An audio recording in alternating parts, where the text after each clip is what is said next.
আমাকে যদি আমার গোপালগঞ্জ 2 আসনের থেকে, গোপালগঞ্জের থেকে বহুত আমার উপরে প্রস্তাব আসছে, বিশেষ করে উলামায়ে কিরামদের দল। আর আওয়ামী লীগ এখন নির্বাচনে আসতে পারতেছে না। আমার হাজারো লাখো আওয়ামী লীগের জনগণ আমাকে খুব রিকোয়েস্ট করতেছে, আপনি দাঁড়ান, আপনি দাঁড়ান, ভোট দেবো কোন জায়গায়, আপনি দাঁড়ান। আপনি কোনো দলের না, কাজে আপনারে ভোট দিতে আমাকে সুবিধা হবে।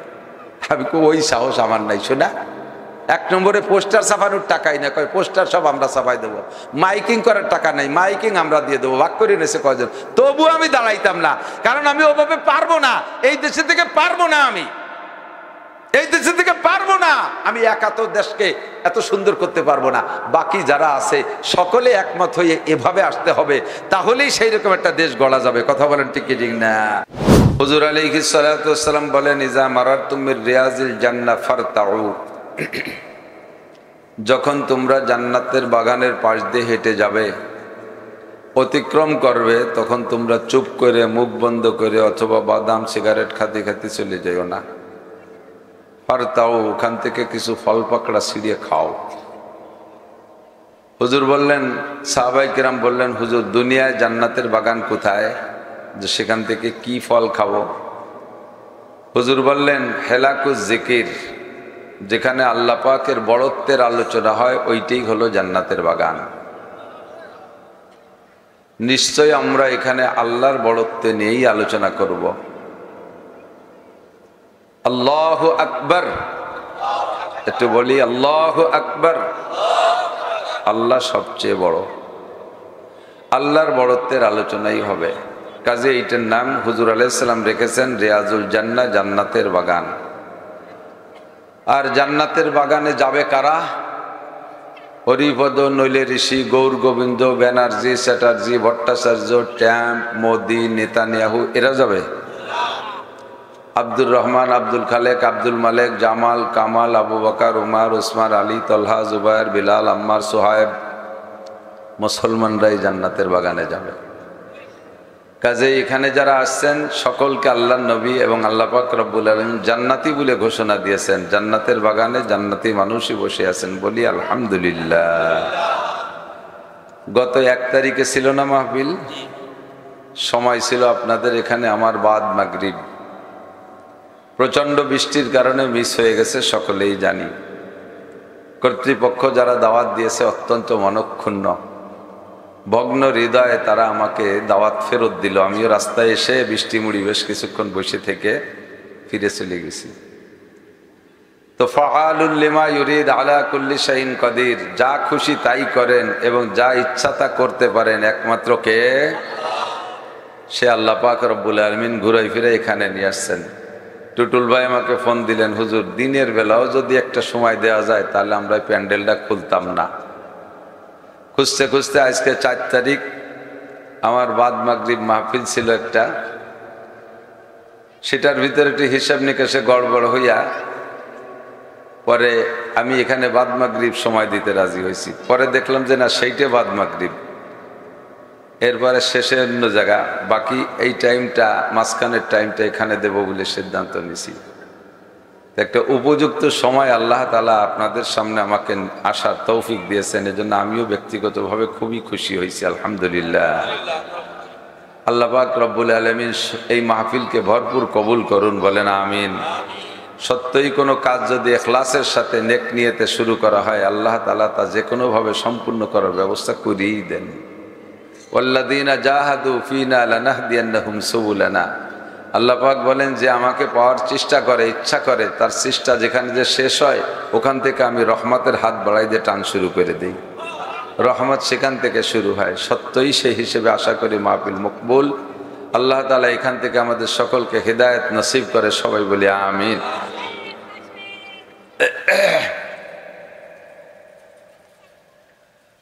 মানব জাতি ছাড়া আল্লাহ পাক রব্বুল আলামিন অসংখ্য সৃষ্টি করেছেন। একমাত্র জিন আর ইনসান ব্যতীত যত মখলুক আছে সমস্ত মখলুককে আল্লাহ তাআলা এই 2 জাতির সেবা আর খেদমতের জন্য সৃষ্টি করেছেন। কথা খেয়াল করতেছেন? চন্দ্র, সূর্য, গ্রহ, নক্ষত্র বলতে গেলে সারা জীবন বললেও শেষ করতে পারবো না, তাও আল্লাহ পাক চ্যালেঞ্জ করেছেন, ওয়া ইন তাউদ্দু নি'মাতাল্লাহি লা তুহসুহা। তোমাদের জন্য আমি এত নিয়ামত সৃষ্টি করেছি, গোটা দুনিয়ার সমস্ত মানুষ ঐক্যবদ্ধভাবে যদি চেষ্টা করো যে আমি তোমাদের জন্য কি কি নিয়ামত সৃষ্টি করেছি এগুলো তোমরা গণনা করবে, সারা দুনিয়ার সমস্ত মানুষের হায়াত শেষ হয়ে যাবে, আল্লাহ নিয়ামত গুণে শেষ করতে পারবেন না।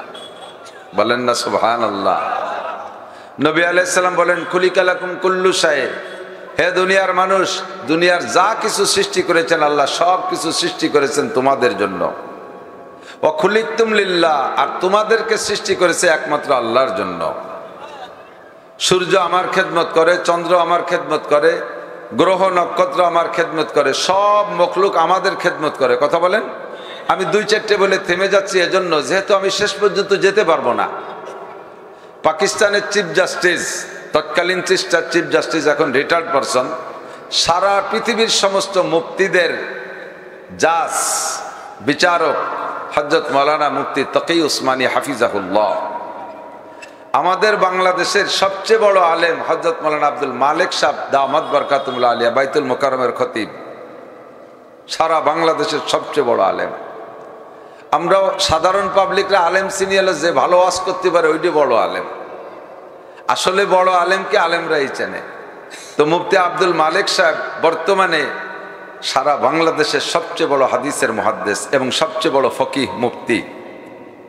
এই আব্দুল মালিক সাহেবের উস্তাদ তকি উসমানী।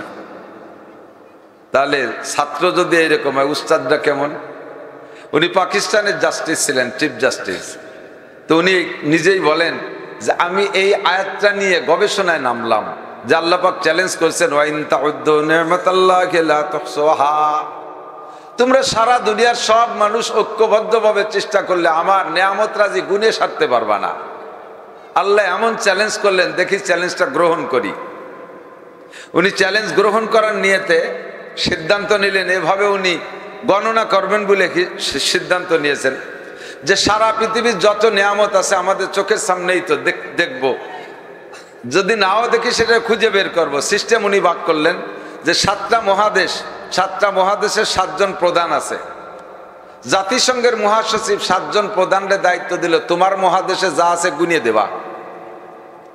এবার মহাদেশের ভিতরে যতগুলো দেশ আছে মহাদেশ প্রধান সমস্ত দেশের প্রেসিডেন্ট প্রধানমন্ত্রীর দায়িত্ব দিল, তোমার দেশে যা আছে গুনিয়ে দেবা। এবার যেমন ধরে নেন বাংলাদেশের প্রধান যিনি বর্তমান ডক্টর ইউনূস সাহেব, ওনাকে দায়িত্ব দিয়েছে বাংলাদেশে যা আছে সব গুনিয়ে দেবে, একটা যেন বাদ পায় না। আর ডক্টর ইউনূস একা কি করে গুনবে? উনি বিভাগে বিভাগে ভাগ করে দিলেন, বিভাগীয় মেয়র, মেয়র তোমার বিভাগে যা আছে গুনিয়ে দেবা। এবার মেয়র তার বিভাগের ভিতরে যতগুলো জেলা আছে জেলা প্রধান ডিসি সাহেবকে দায়িত্ব দিল, তোমার জেলায় যা আছে গুনিয়ে দেবা। জেলা প্রশাসক ডিসি সাহেব আবার থানায় থানায় ভাগ করে দিল, টিওনোকে যদি চাকরি ঠিক রাখতে হয় তাহলে থানার মধ্যে যা আছে গুনিয়ে দেবা। টিওনো সাহেব 19 জন চেয়ারম্যানের ডাকে দায়িত্ব দিচ্ছে, তোমার ইউনিয়নের চেয়ারম্যানই বিপদ আপদ তো বুঝতেছ কি পরিমাণ, বর্তমানে চেয়ারম্যানই টিকতেছে না, যদি টিকে হয় তাহলে ইউনিয়নের মধ্যে যা আছে গুনিয়ে দেবা। চেয়ারম্যান সাহেব 12 জন, 3 জন মহিলা 9 জন পুরুষ, এই 12 জন মেম্বারের ডাকে বলে দিয়েছে তোমার ওয়ার্ডে যা আছে গুনিয়ে দেবা। মেম্বার সাহেব এবার বাড়ি বাড়ি যে বলে আসলো, যার যার বাড়ির এবং বাড়ির এরিয়ার মধ্যে যা আছে একটা গুনিয়ে খাতায় লিস্টি করে দেবা, নাহলে কিন্তু ভিজিএফ কার্ড বাতিল। তো এইভাবে বাড়ির থেকে নিয়ে পরিবার থেকে নিয়ে যদি গুণা শুরু করে, আর 800 কোটি মানুষ যদি 30-40 বছর ধরে গুনি, তাহলে কেন গুনি সারতে পারবো না? কেন গুনিয়ে সারতে পারবো না? তুমি মনে মনে চ্যালেঞ্জ গ্রহণ করে ভিতরে ভিতরে হিসাব আটতেছে যে কিভাবে গোনা যায়। এর ভিতরে উনি বললেন 3 বার আমার সাবমেরিনে করে বিজ্ঞানীদের সাথে সমুদ্র তলদেশ ভ্রমণের সুযোগ আছে। তো সমুদ্রের তলদেশে যাই ওই পানির তলে থেকে আমি চ্যালেঞ্জ ফেরত দিছি, সম্ভব না। সচক্ষে জমিনের উপরে যত সৃষ্টি আর যত মখলুক দেখি, আপনারা দেখেন আমরা দেখি, পানির নিচে তার চাইতে 1000 গুণ বেশি। দুনিয়ার ডিসিএসপি এমপি মন্ত্রী চেয়ারম্যান মেম্বার জনগণ পাবলিক গুনলে তোমরা চোখের সামনে স্থলভাগে যা আছে তাই গুনবা, পানির নিচে যে কয়জন গুনতে পারবা?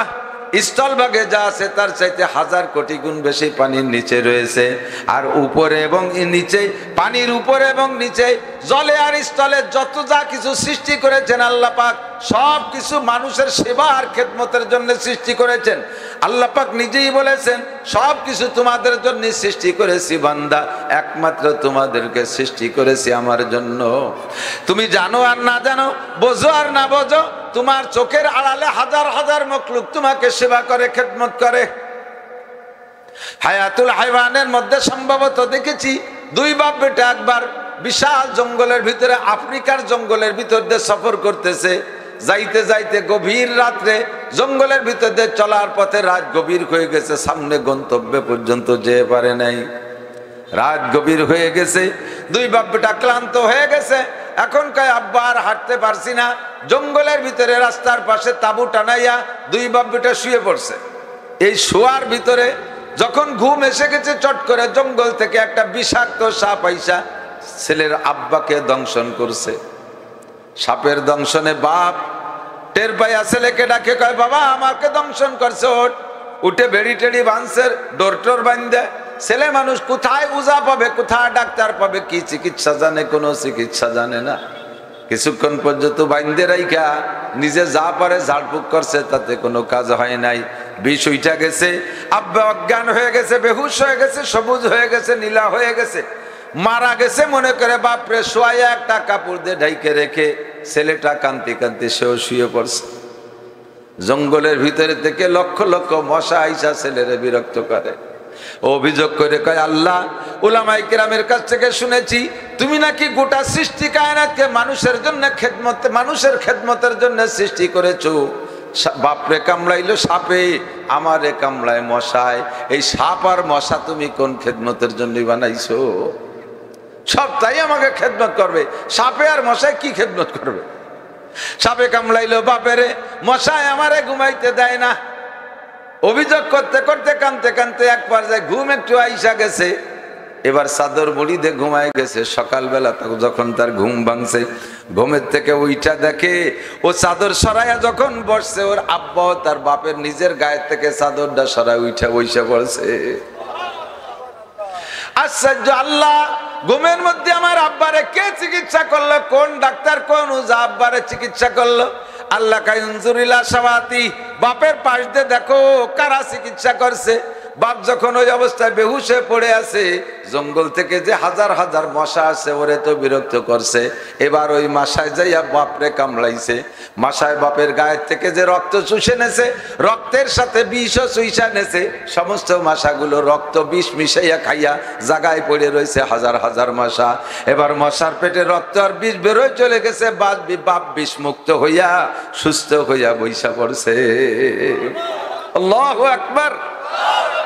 কাদেরে কুদরতদারি হরচ খাহি আকুনি, কাদেরে কুদরতদারি হরচ খাহি আকুনি, মুর্দারা তু জানে বখশি জিন্দারা বে জাকুনি, মুর্দারা তু জানে বখশি জিন্দারা বে জাকুনি। কাদেরে মুতলাক আল্লাহ পাক মরাকে বাঁচাইতে পারে, বাচ্চাকে মারতে পারে। কথা বলেন ঠিক কি ঠিক না? আমি আপনি জানি না। ছেলেটা এবার শুকর আদায় করে, আল্লাহ বুঝতে পারছিলাম না মশা কি জন্য বানাইছো। আমার বাপের মতো মরা বাপকে বাঁচানোর জন্য তুমি মশা বানাইছো। কথাক্ষণ ঠিক না? এমন করে অসংখ্য নিয়ামত আল্লাহ মানব জাতির জন্য বানাইছে, সবই আমার আপনার খেদমত করে। আল্লাহ শুধু মানুষকে বানাইছে আল্লাহর ইবাদতেরই জন্য। আল্লাহ পাক রব্বুল আলামিন এই মর্ম, এই বিষয়টাকে সামনে রেখে আমাকে আপনাকে জিজ্ঞাসা করে, একটু ঠান্ডা মাথায় জবাব দেবেন, একটু ঠান্ডা মাথায় জবাব দেবেন। আফা হাসিবতুম, আল্লাহ জিজ্ঞেস করে আফা হাসিবতুম।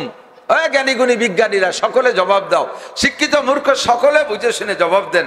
আল্লাহ পাক জিজ্ঞেস করে আফা হাসিবতুম, তুমি কি মনে করো আন্নামা খলাকনাকুম আবাসা, এত কোটি কোটি নিয়ামত দিয়ে তোমার আমি লালি পালি, তোমাকে বানানোর পিছনে কি আমার কোনো উদ্দেশ্য থাকতে পারে কি পারে না?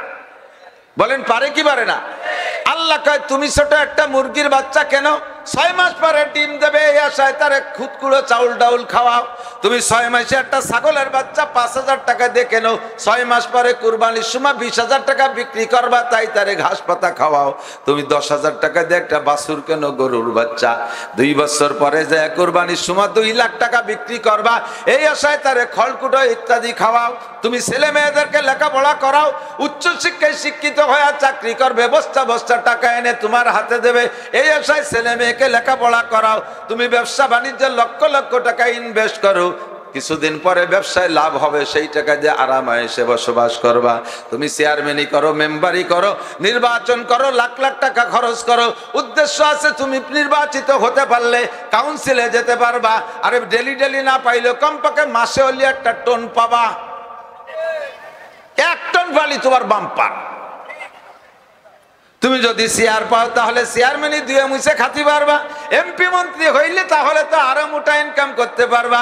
কোনো কাজ তুমি উদ্দেশ্যবিহীন করো না, কতক্ষণ টিকিরিং না। দুনিয়ার মানুষ হয়ে ক্ষুদ্র মানুষ, অল্প একটু তোমার হায়াত, তোমার কি বা তামান্নার আশা থাকতে পারে, তুমি বিনা উদ্দেশ্যে কোনো কাজ করো না। ও বান্দা তুমি জবাব দাও, আমি হাকামুল হাকিমিন, তোমার এত এত নিয়ামত দিয়ে লালন পালন করি, তোমার বডিটা বানাইছি কত টাকা দিয়ে, কখনো কি ভেবে দেখছো? কিমতে हर चीज रादानी के चीज, कीमत हर चीज रादानी के चीज, कीमत खुद रादानी अहमकी। একটু ভাবেন ফাতাফাক্কারু ফাতাদাব্বুরু, ভাবেন আর চিন্তা করেন। আল্লাহ কয় তুমি সোনার দাম বোঝো, রূপার দাম বোঝো, টাকার দাম বোঝো, গাড়ির দাম বোঝো, বাড়ির দাম বোঝো, জায়গার দাম বোঝো, ব্যবসার দাম বোঝো, বাণিজ্যের দাম বোঝো, চেয়ারম্যান মেম্বার এমপি মন্ত্রী হওয়ার মজা বোঝো, কিন্তু মানুষ তুমি নিজে কত দামি এই জিনিসটা তুমি কখনো চক্ষু বন্ধ করে ভেবে দেখলে না। তোমার একটা বডি বানাইতে আল্লাহ পাক কত পয়সা খরচ করেছে, যদিও আল্লাহর পয়সা খরচ করে লাগে নাই, কিন্তু দাম ধরতে গেলে বোঝা যায় যে আমি কত দামি। কতক্ষণ দুটো চোখ নষ্ট হয়ে গেছে, চায়না গেলি চোখ পাল্টায় দেয়, সে চোখ দিয়ে আবার দেখা যায় না, তা নিজে নিজে ঘোরে, তাও 10-12 লাখ টাকা নেয়। কতক্ষণ দুটো কিডনি তোমার মধ্যে আছে, 2টা কিডনির দাম 20 লাখ টাকা। সব এক আব্বার যদি 10টা সন্তান হইতো, আর এই 10টা সন্তানকে যদি কিডনি কিনে দেয়া লাগতো, তাহলে বাপরে বেশলিও কিডনির টাকা হতো না, ঠিক না? আল্লাহু আকবার। 2টা বাল্বের দাম 14 লাখ টাকা।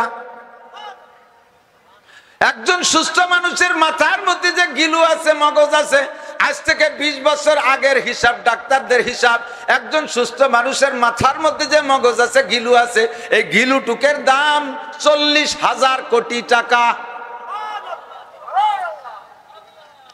कीमते हर चीज रादानी के चीज, कीमते खुद रादानी अहमकी।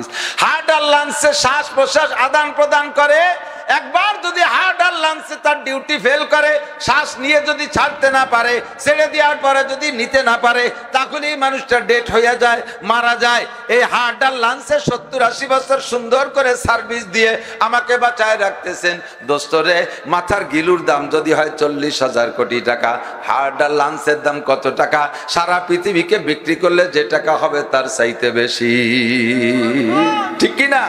আল্লাহ 10-20 হাজার টাকা ইনভেস্ট করে পিছনে মোটা আশা করো, তোমার বডির ভিতরে আমি লক্ষ লক্ষ কোটি কোটি হাজার হাজার কোটি টাকা ইনভেস্ট করেছি। ও বান্দা, তোমার থেকে আমার কোনো আশা থাকতে পারে কি পারে না? আপা হাসিবতুম আন্নামা খলাকনাকুম আবাসা, আমি কি তোমারে একেবারে খেলতামাশা করতে পাঠাইছি? খালি ফেসবুক নিয়ে বসে থাকবা, ইউটিউব নিয়ে বসে থাকবা, বসে বসে গেম খেলবা, টেলিভিশনের সামনে বুতুম পেঁচার মতো বসে থাকবা, চার দোকানে বসে পচা দরবার করবা, পচা নোংরা রাজনীতি করবা, দুনিয়া নিয়ে কামলা কামলি করবা, জায়গা জমিনে ধাক্কা ধাক্কি করবা, মারামারি খুনোখুনি করবা, নোংরা রাজনীতি পাল্লা পাল্লি করবা। এজন্যই কি তোমাকে বানাইছি, নাকি আমার কোনো ভিন্ন উদ্দেশ্য থাকতে পারে? বান্দা, একটু আমার কাছে জিজ্ঞাসা কর, আমার কি উদ্দেশ্য? রব্বুল আলামিন, তোমার অবশ্যই উদ্দেশ্য আছে, বলো তোমার উদ্দেশ্য কি? আল্লাহ বলবে? জিজ্ঞেস করবো আল্লাহর কাছে? আল্লাহর কাছে জিজ্ঞাসা করলাম, আল্লাহ তোমার উদ্দেশ্য কি বলো? মৌলানা বলতেছিলেন ওই মহিলা, আব্দুল্লাহ ইবনে মুবারাকার মহিলার কিসসা, কোরআন দিয়ে জবাব দেয়।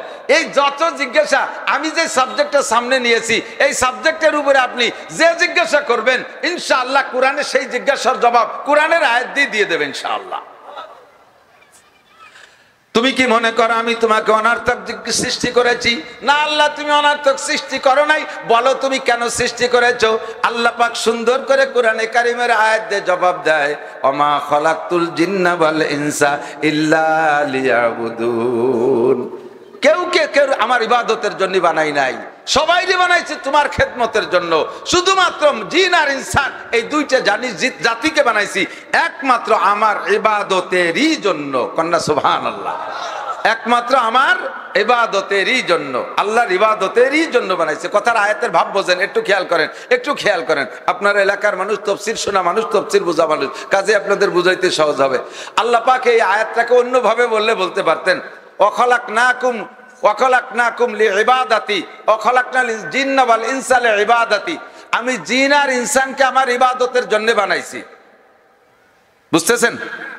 তাহলে কথার তর্জমা কেমন হতো? জিন আর ইনসানকে আমার ইবাদতের জন্য বানাইছি, তার মানে তোমরা আরো অনেক অনেক কাজ করতে পারবা, ফাঁকে আমার কিছু ইবাদতও করবা। আর যখন আয়াতের ভাব দাঁড়াইছে অন্যরকম, অন্য বাচন ভঙ্গিতে বলতে, ওমা খলাকতুল জিন্না ওয়াল ইনসা ইল্লা লিয়াবুদুন। জিন আর ইনসানকে অন্য কোন উদ্দেশ্য বানাই নাই, একমাত্র কেবলমাত্র শুধুমাত্র আমার ইবাদতেরই জন্য বানাইছি। এ কথার তর্জমা কিন্তু ভিন্ন রকম। কতক্ষণ এতে বোঝা যায় যে অন্য কোনো কিছু করতে পারবো না, খালি ইবাদতই করিতে হইবে। যেমন উদাহরণ দিলি বুঝবেন, একটু বুঝতে সহজ হবে। আমাদের দেশে এই স্যালো মেশিন আছে না, স্যালো মেশিনটা বানাইছে কি কাজের জন্য? কি কাজ? পানি। স্যালো মেশিন দিয়ে খালি পানি উঠোয় না, আর কোনো কাজ চলে? নসিমন, করিমন, আলম সাধু, পাওয়ার টিলার, ধান মাড়াই, ধান ছাটাই, কত মেশিন, টলার মলার সব স্যালো মেশিন দেয় না? স্যালো মেশিন দিয়ে বানাইছি হাজারো কাজের জন্য, কিন্তু হেলিকপ্টার চলে যে ইঞ্জিন দিয়ে, সেই ইঞ্জিন দিয়ে কি নসিমন বানানো যায়? তাদের কি টলার চালানো যায়? তাদের পাওয়ার টিলার বানানো যায়? হেলিকপ্টারের ইঞ্জিন বানাইছি একমাত্র হেলিকপ্টারই চালানোর জন্য, ওই যে অন্য কোনো কাজ চলে না, ঠিক না?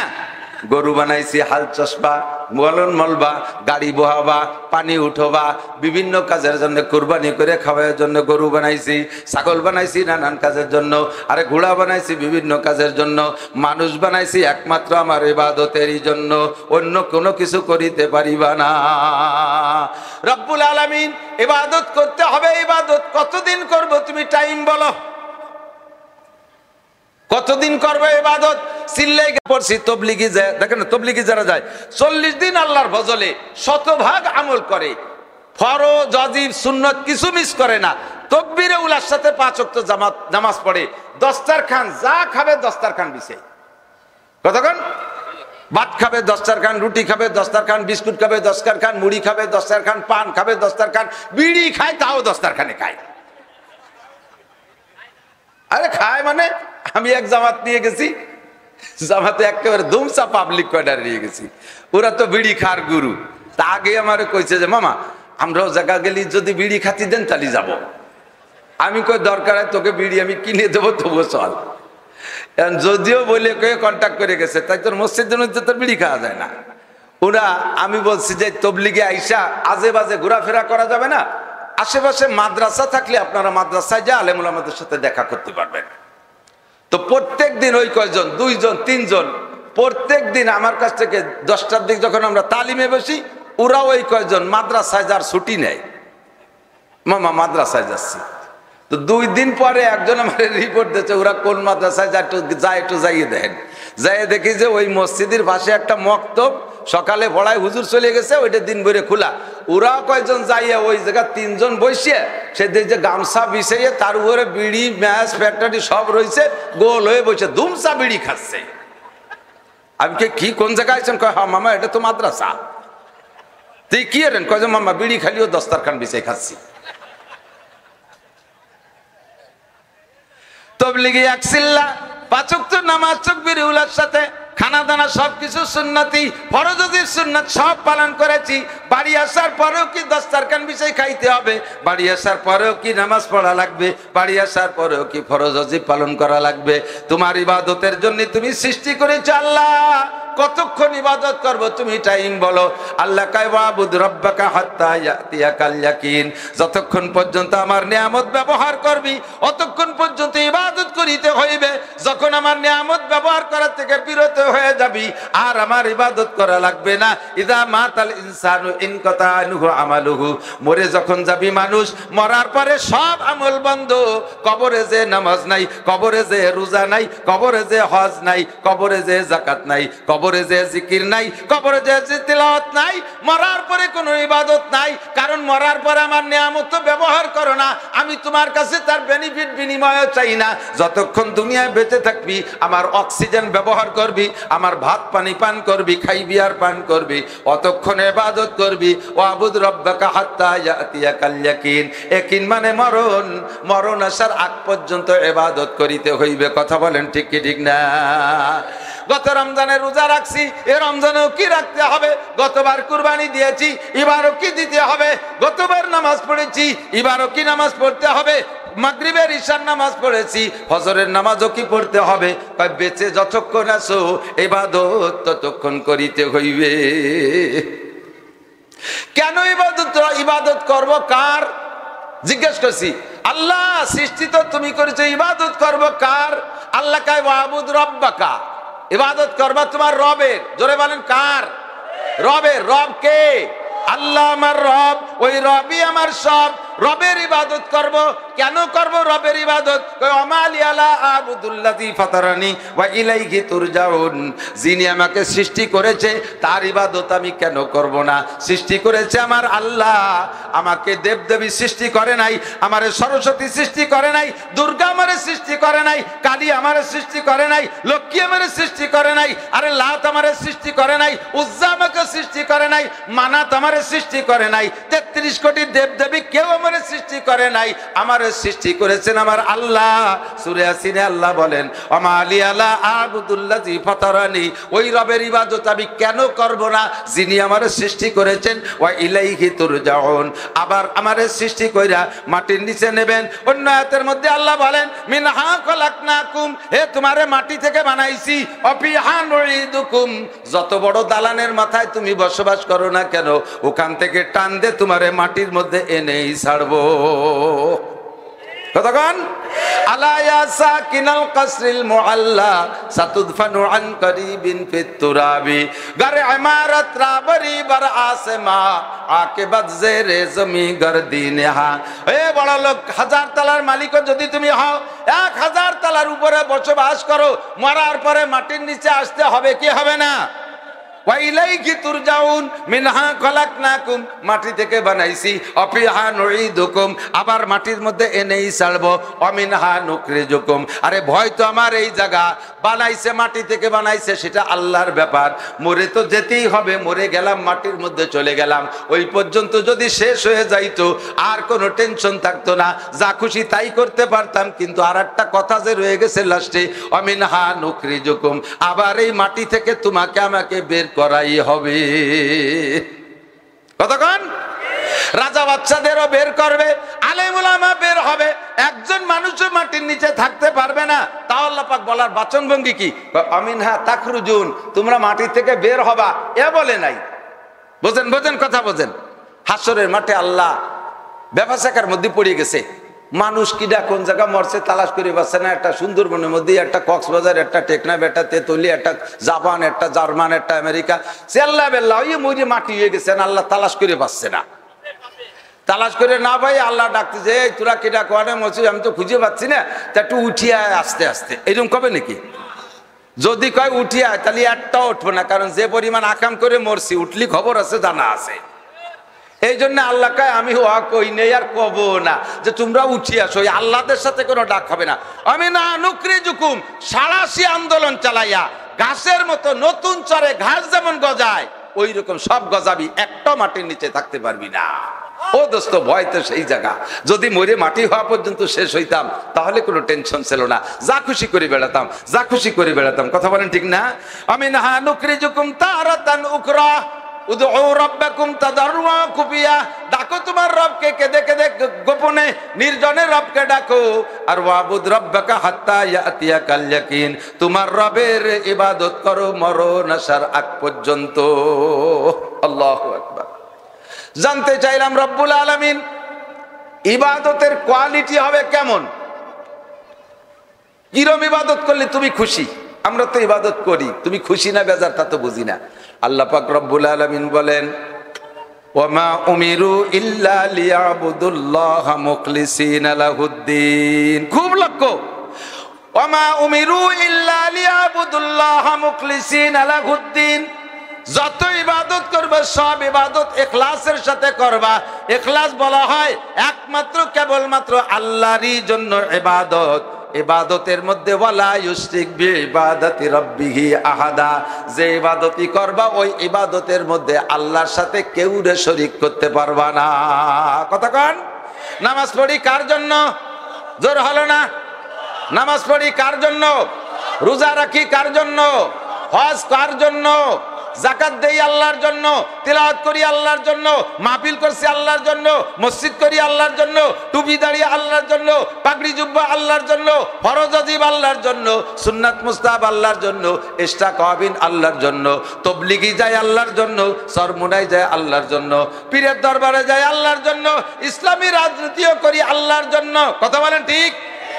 কোন ইবাদত করতে যে যদি মানুষের কাছে প্রশংসার লোভ করেন ওই ইবাদতকে বলা হয় শিরিক ফিল ইবাদত। আল্লাহর সাথে কেউ শরীক। যেমন একটু উদাহরণ না দিলে বুঝবেন না। জিজ্ঞেস করছি কাকা আপনি তো আগে নামাজ পড়তেন না, যে মসজিদে এসে নামাজ পড়েন? কি ওয়ারবো বিটি গে জ্বালায় বাড়ি থার কায়দা নাই। এখন যে মসজিদে এসে নামাজ পড়ে এটা আল্লাহর জন্য না বিটিকে জন্য? মহিলাকে জ্বালায় বাড়ি থাকতে পারে না সেই জন্য। এই নামাজ আল্লাহর জন্য না, এটা হলো মানুষের জন্য। একে বলে শিরিক ফিল ইবাদত। আপনি তাকে দাড়ি রাখতেন না, দাড়ি রাখছেন কয় যে সেদিনকে আমার নাতি আমারে খেপাইছে, সে লজ্জায় দাড়ি না রাখিয়ার করবো কি? নাতি খেপাইছে এই জন্যই দাড়ি রাখছে। এই বয়সে দাড়ি না রাখলে কেমন দেখা যায়? তাহলে এইটা কি বয়সের দাড়ি না সুন্নতি দাড়ি হতে হবে? কতক্ষণ দাড়ি কি বয়সের দাড়ি হতে হবে না সুন্নতের দাড়ি? সুন্নতি দাড়ি হইতে হবে। যদি কারণ এই বয়সে দাড়ি না রাখলে মানসি কি কয়, তাহলে এই দাড়িও রাখা হয়ে যাবে, ফাঁকে আপনার কোনো নেকি হবে না। এই দাড়িটা সুন্নতটা আপনি মানুষকে খুশি করার জন্য করেছেন। কতক্ষণ মাহফিলে 10,000 টাকা দিয়েছে, আমার নাম ডাকো একটু মারহাবা করলো না। টাকা দেওয়ার পরে যদি মারহাবার লোভ করে, টাকা দেওয়ার পরে যদি মারহাবার লোভ করে, এই টাকা আল্লাহর জন্য দেন নাই, মানুষের কাছে প্রশংসা পাওয়ার জন্য দিয়েছে। একে বলে শিরিক ফিল ইবাদত। মসজিদ করে দিতে পারি, আমার আর আমার আব্বার নাম লিখে দিতে হবে নেম প্লেটে। কে তোমাদের কয় বাবুটার নামের দরকার কি? ও জায়গায় নামের পর সাইনবোর্ডের দরকার কি? ইউহিব্বুনা ইউহমাদু বিমা লাম ইয়াফালু। দুনিয়াদারদের স্বভাব হলো ভালো কাজ না করেও প্রশংসা চায়, ভালো কাজ না করেও প্রশংসা চায়, আর একটু করলে নিজে নিজে মানুষে যদি প্রশংসা না করে তারপরে মাইক ধরে নিজে বলা শুরু করে, আমি এটা করেছি, আমি ওটা করেছি, রাস্তা করেছি, কালভার্ট করেছি, ব্রিজ করেছি, এরপরে আমি আরো করেছি, তারপরে আরো করেছি, এরপরে আরেকটা বার সুযোগ দেন, সামনে যে সুযোগ আসতেছে এই সুযোগটা দেন, দেখেন কি করে ছাড়িয়ে দেই, রাস্তা কেটে খাল বানাই দেবো, 12 মাস কাল লোক কবে বেড়াতে পারবেন, আসমান ভেঙে জমিনে নামাবো, লাঠির মধ্যে মুগুর ভরে ছাড়িয়ে দেবো। কেউ প্রশংসা করে না, দাইবে নিজে নিজে কয়, আছে না নাই? কথা কয় যত ভালো কাজ করেন মানুষের কাছ থেকে প্রশংসা পাওয়ার লোভ করার সাথে সাথে এটা শিরিক হয়ে গেছে। খোদার কসম এতে কোনো নেকি থাকবে না। ইবাদত হবে কার জন্য? মাহফিল করবেন সুন্দর করে, এই সুন্দর মাহফিল হয়েছে, কর্তৃপক্ষের পরামর্শ দেই, যাইয়ে পড়ব দেখছিস এলাকার ভিতরে বেটা মাহফিল আমরা করে দেখাই, ছেড়ে দিছি। মাহফিলিতে কোন মানুষের হিদায়ত পাবে? আপনাদের এত লাখ লাখ টাকা খরচ করছেন, সব জলে যাবে, কোনো নেকি পাবেন না। শুকর আদায় করেন, শুকর আদায় করেন। সুন্দর মাহফিল করার তৌফিক কে দিয়েছে? মসজিদ আমারে দিয়ে করাইছে, আমি করি নাই। কে করাইছে? শুকর আদায় করি আলহামদুলিল্লাহ। তবলিগে 3 চিল্লে দিয়ে আইসা এরবারে বাৎসরিক চিল্লেও দেয়। চার দোকানে বসে কয়, আমি যেদিন থেকে তবলিগে 3 চিল্লে দিয়ে আসছি এরপরের থেকে বাৎসরিক চিল্লা মিস করি নাই। এ বাৎসরিক চিল্লা দেন, আপনার লাভ হয়। তা চার দোকানে বসে গল্প দেওয়ার কি দরকার? চরমুনায় 2 মৌসুমে যায়, আইসে কয় জিকাত যখন থেকে চরমুনায় গেছি সেই থেকে আজও পর্যন্ত অগ্রাণ ফাল্গুনের একটা প্রোগ্রামও মিস করি নাই। এটা আপনি গেছেন, আপনার লাভ হয়েছে, চার দোকানে গল্প দেন কে? তার মানে মানুষে বুঝুক যে তুমি তবলিগে খুব যাও, তুমি তবলিগে খুব যাও। বেদাতেরটা ছাড়তে হুকুম করছি, পরামর্শ দিছি। ভাই, মানুষ মারা যাওয়ার পরে 4 দিন 10 দিন 40-এ বাৎসরিক কোনো মিলাদ শরীয়ত না।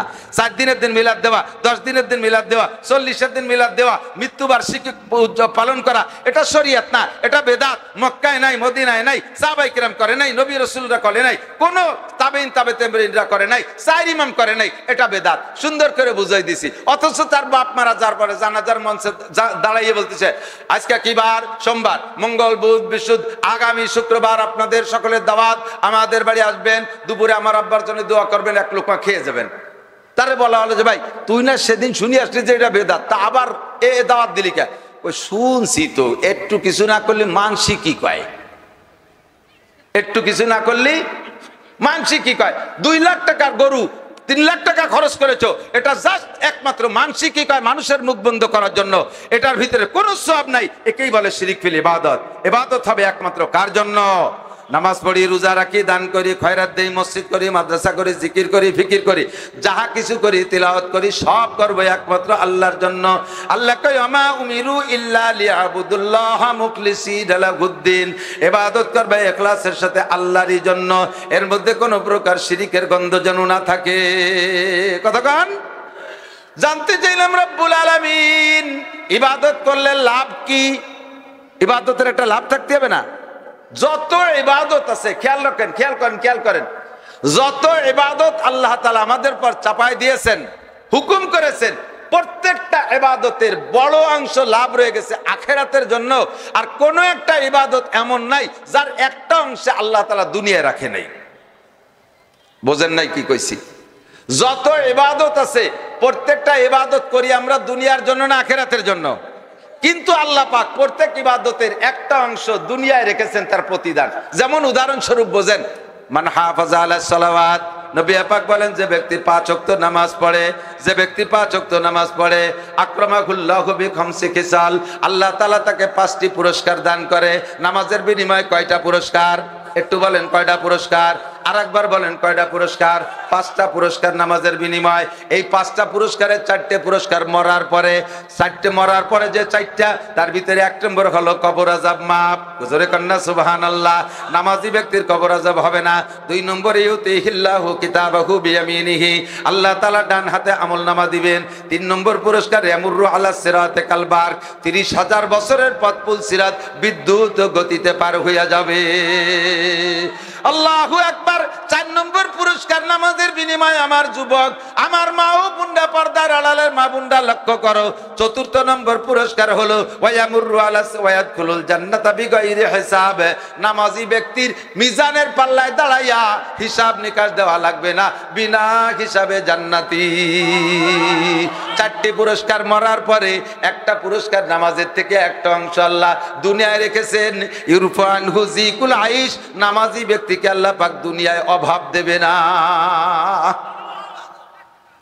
প্রত্যেকটা ইবাদত আমি বলতে পারবো রাতভর যে প্রত্যেকটা ইবাদতের বড় অংশ রেখেছে আল্লাহ আখিরাতের জন্য, আর সম্পূর্ণ আখিরাতের জন্য রাখে নাই। একটা অংশ আল্লাহ দুনিয়ায় রেখেছে প্রত্যেক ইবাদতের প্রতিদান। যেমন আরেকটা বলি, এদিক তাকান, যে ব্যক্তি হজ আর উমরা করে, আমার আমিরুল ইসলাম অত্যন্ত মহব্বতের, চেনেন তাকে? উলামায়ে কিরাম চেনেন, ফকিরহাটে তার অফিস। as-sunnah হজ ট্রাভেলস। আমি কয়েকবার গেছি, তারে সাথে আনছি অ্যাড দেওয়ার জন্য না, কথা আইসে গেছে মিশে গেছে কয়ে দিয়ে যাই। আমার ছেলেরাও 4 ছেলে তার ট্রাভেলসের মাধ্যমে উমরা গেছে, এবং আমারও প্রতিজ্ঞা, আল্লাহ যতদিন বাঁচায় রাখে তার ট্রাভেলস যদি রানিং থাকে তার ট্রাভেলসে যাব। কয়েক ট্রাভেলসে গেছি কয়েকবার, কিন্তু সেখানে গিয়ে মজা পাইছি। হজ আর উমরায় যারা যায়, আল্লাহর নবী বলেন, যে ব্যক্তি হজ আর উমরা করে, এর হজ যদি কবুল হয়, উমরা যদি কবুল হয়, এর প্রতিদান আর কিছু না, আর কিছু না। হজের প্রতিদান একমাত্র জান্নাতুল ফেরদাউস। না সুবহানাল্লাহ, জোর হলো না। আপনি জান্নাতুল ফেরদাউসে লস হয়ে গেছে। হজের প্রতিদান 1 প্যাকেট গোপাল বিড়ি, হজের প্রতিদান 1 প্যাকেট সোনালী বিড়ি, খুশি হবেন। হজের প্রতিদান একমাত্র জান্নাত। জোরে কোন সুবহানাল্লাহ। তাহলে হজ করছি কিসের জন্য? জান্নাতের জন্য, ঠিক তো? আর হাদিসে আছে, যে ব্যক্তি হজ করে আর উমরা করে, ওই ব্যক্তি খুঁজে দেখেন, আমি চ্যালেঞ্জ করলাম, আপনাদের এলাকায় বহু হজ আর উমরা করেনওয়ালা পাবেন, যে হজ আর উমরা করে আসছে আল্লাহ তাআলা তাকে বাকি জীবনে অভাব দেয় না, বাকি জীবনে তার অভাব দেয় না। খোঁজেন কোনো হাজি সাহেব না খেয়ে আছে নাকি, খোঁজেন কোনো উমরা করেনওয়ালা না খেয়ে আছে নাকি? বাস্তব, আমি তার নগদ প্রমাণ। 2013 সালে প্রথম হজে গেছি নাটোরের মৌলানা জামিল আহমদ সাহেবের সাথে, 2,20,000 টাকা দিয়ে, সাথে 40,000 টাকা একটু খেজুর মেজু যায় নামাজ কেনার জন্য। প্রথমবার গেছি, শক্ত আছেই অভাবনাটোর ভিতর দিয়ে। বাড়ি 40 দিনের জন্য স্ত্রীর কাছে মাত্র 20,000 টাকা রেখে গেছি, 40 দিনের প্যাকেজ 20,000 টাকা রেখে গেছি। আল্লাহু আকবার। ও জায়গা থেকে আসছি, সেরে বাড়ি আসা পর্যন্ত বাংলা কয়টা টাকা ছিল, বাড়ি আসছি বাংলা কয় টাকাও শেষ। বাড়ি আসার পরে শুনি যে উন্ডা 20,000 টাকা 40 দিনই খেয়ে দিয়ে বসে রয়েছে। আমি আর একদিন দেরি হলি পারা ওনাকে 500 টাকা খরচ করা লাগতো। বিকেলে আসছি বাসায়, আসার সাথে সাথে আগের থেকে লেখা রয়েছে প্রোগ্রাম ঝিনাইদহ, আর সেই ঝিনাইদহ মাহফিলে গেছি। আসার পরের থেকে এরপর এ পর্যন্ত আমার কোনো ক্যাশ ক্যাপিটাল কিচ্ছু নেই। এরপরের থেকে আল্লাহ তাআলা রুজিতে আমাকে এত বরকত দিয়েছে, আমি এই আশায় হজ উমরা করি নাই। হজ করছি মক্কা দেখবো, কালো ঘরটা চোখে দেখে নামাজ পড়বো, আমি কাবাঘরকে সচক্ষে দেখবো, কালো পাথরে চুমো দেবো, নবী পাকের রওজায় যে সালাম করবো, এই দরদার বেতানে হজ করছি। কিন্তু আল্লাহ তাআলা তার ওয়াদায় একটু ত্রুটি করে নাই। আমি আসার পরে আমার রুজিতে আল্লাহ এত বরকত দিয়েছে। 4 ছেলেরে উমরা করাইছি, একটা 2 বার করছে, নিজে তো প্রায় বছর যাই। রাজনৈতিক বাধা আর করোনা মরণের কারণে 3-4 বছর মিস গেছে। এরপরে প্রত্যেক বছরই যাই। জায়গা জমি, ঘর বাড়ি, দালান কোঠা, গাড়ি বাড়ি সব দিয়ে আল্লাহ তাআলা ভরপুর করে দিয়েছে। আমি মাদ্রাসায় 2টা মাদ্রাসার প্রিন্সিপাল, 1টা টাকাও আমি বেতন নেই না। 2 মাদ্রাসা থেকে 60,000 টাকা বেতন, 1 লুকমা ভাতও খাই না। আল্লাহ তাআলা আমার রুজি অন্যভাবে মোটা রুজি করে দিয়েছে। এটাই প্রমাণ যে প্রত্যেকটা ইবাদতের প্রতিদানে আল্লাহ তাআলা সব আখেরাত রাখে নাই, দুনিয়াও রেখেছে। ও মিয়া 10 বিঘে 20 বিঘে জমি কিনে রেখে চলে যান, টাকা দিয়ে একটু হজ করেন না। 1 বিঘে জমি বিক্রি করলে মোটা হজ করে আসতে পারেন, 5 কাঠা জমি বিক্রি করলে মোটা হজ করে আসতে পারেন। আপনি সেই টাকা জমিটা বিক্রি করবেন না, রেখে যাবেন। আল্লাহ, আমি যদি এই বেশি হজে যাই আমার ছেলে মেয়ের লস হয়ে যাবে না। আপনি মরার সাথে সাথে 3 বছরের মধ্যে সব বেঁচে কিনে বিটে ছাড়া।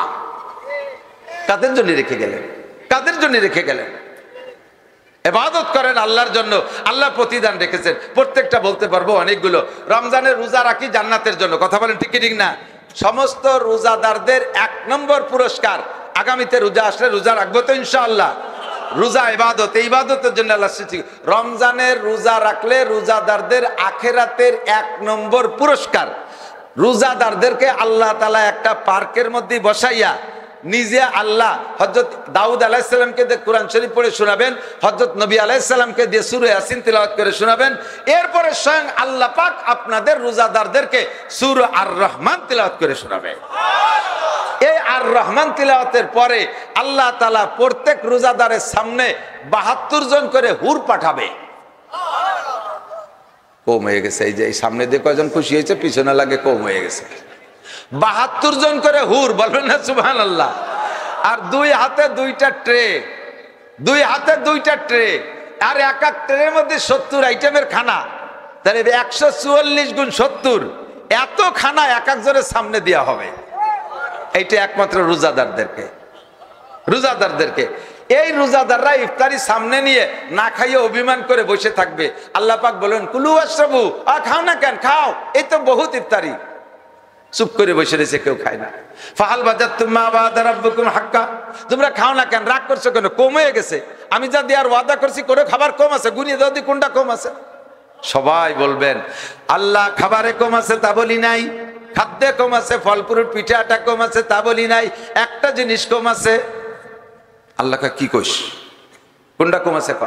কয় আল্লাহ আমাদের মাঠে যাইয়া মৌলানা নাসির সাহেব বলেছিলেন রোজাদারের মুখে নাকি তুমি নিজ হাত দিয়ে খানা উঠাই খাওয়াবা।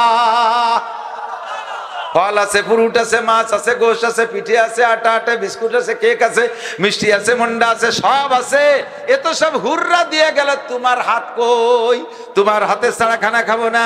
সঙ্গে সঙ্গে আল্লাহ তাআলা জান্নাতের রুটি দিয়া আর জান্নাতের মাছের কলিজা ভুনা দিয়া একটা লুকমা বানাইয়া একে টাইমে সমস্ত রোজাদারের মুখে উঠাই খানা খাওয়াবে। এই আশায় রোজা রাখছি। এই লুকমা মুখে নিয়ে রোজাদাররা কেউ না চাবাইয়া গালের ভিতরে মুখের ভিতরে সেই রুটি আর গোশ আওরে আল্লাহ দেখছে এই রয়েছে। আল্লাহ কা ইমজাকু ওয়াকুলু, সবাই সবাই খাও। কা আল্লাহ খাবার নিয়ে একটু দেরি আছে। क्या की देरी, आरो की किसु लागबे? भाई अल्लाह जन्नत दोज़ख से यार अब क्या करो, आरज़ू है मैं तुझे देखा करो, हुर गले मन जतना मत हाय तू, सबसे बेहतर नेमत है दीदारे तू।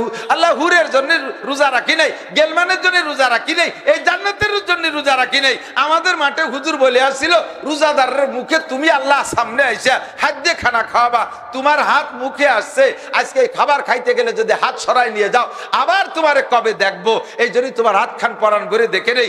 লুকমা গালে থাকা অবস্থায় 50 আলফা সানা 50,000 বছর আল্লাহ দেখতেই থাকতেন। এর নাম হলো নুজুলাম মিন গফুরির রহিম। আল্লাহ পাক নিজ হাতে আপনারে মেহমানদারি করাবে, আল্লাহর হাত দিয়ে খানা খাওয়াবে। কন্যা সুবহানাল্লাহ। এখন ওরা কয় কি যে আল্লাহর হাত কয়খান, এই একসাথে কোটি কোটি মানুষকে খাওয়াবে, আমাকে গণেশের তো মোটে 10 কান, তোমাকে আল্লাহর হাত কয়খান?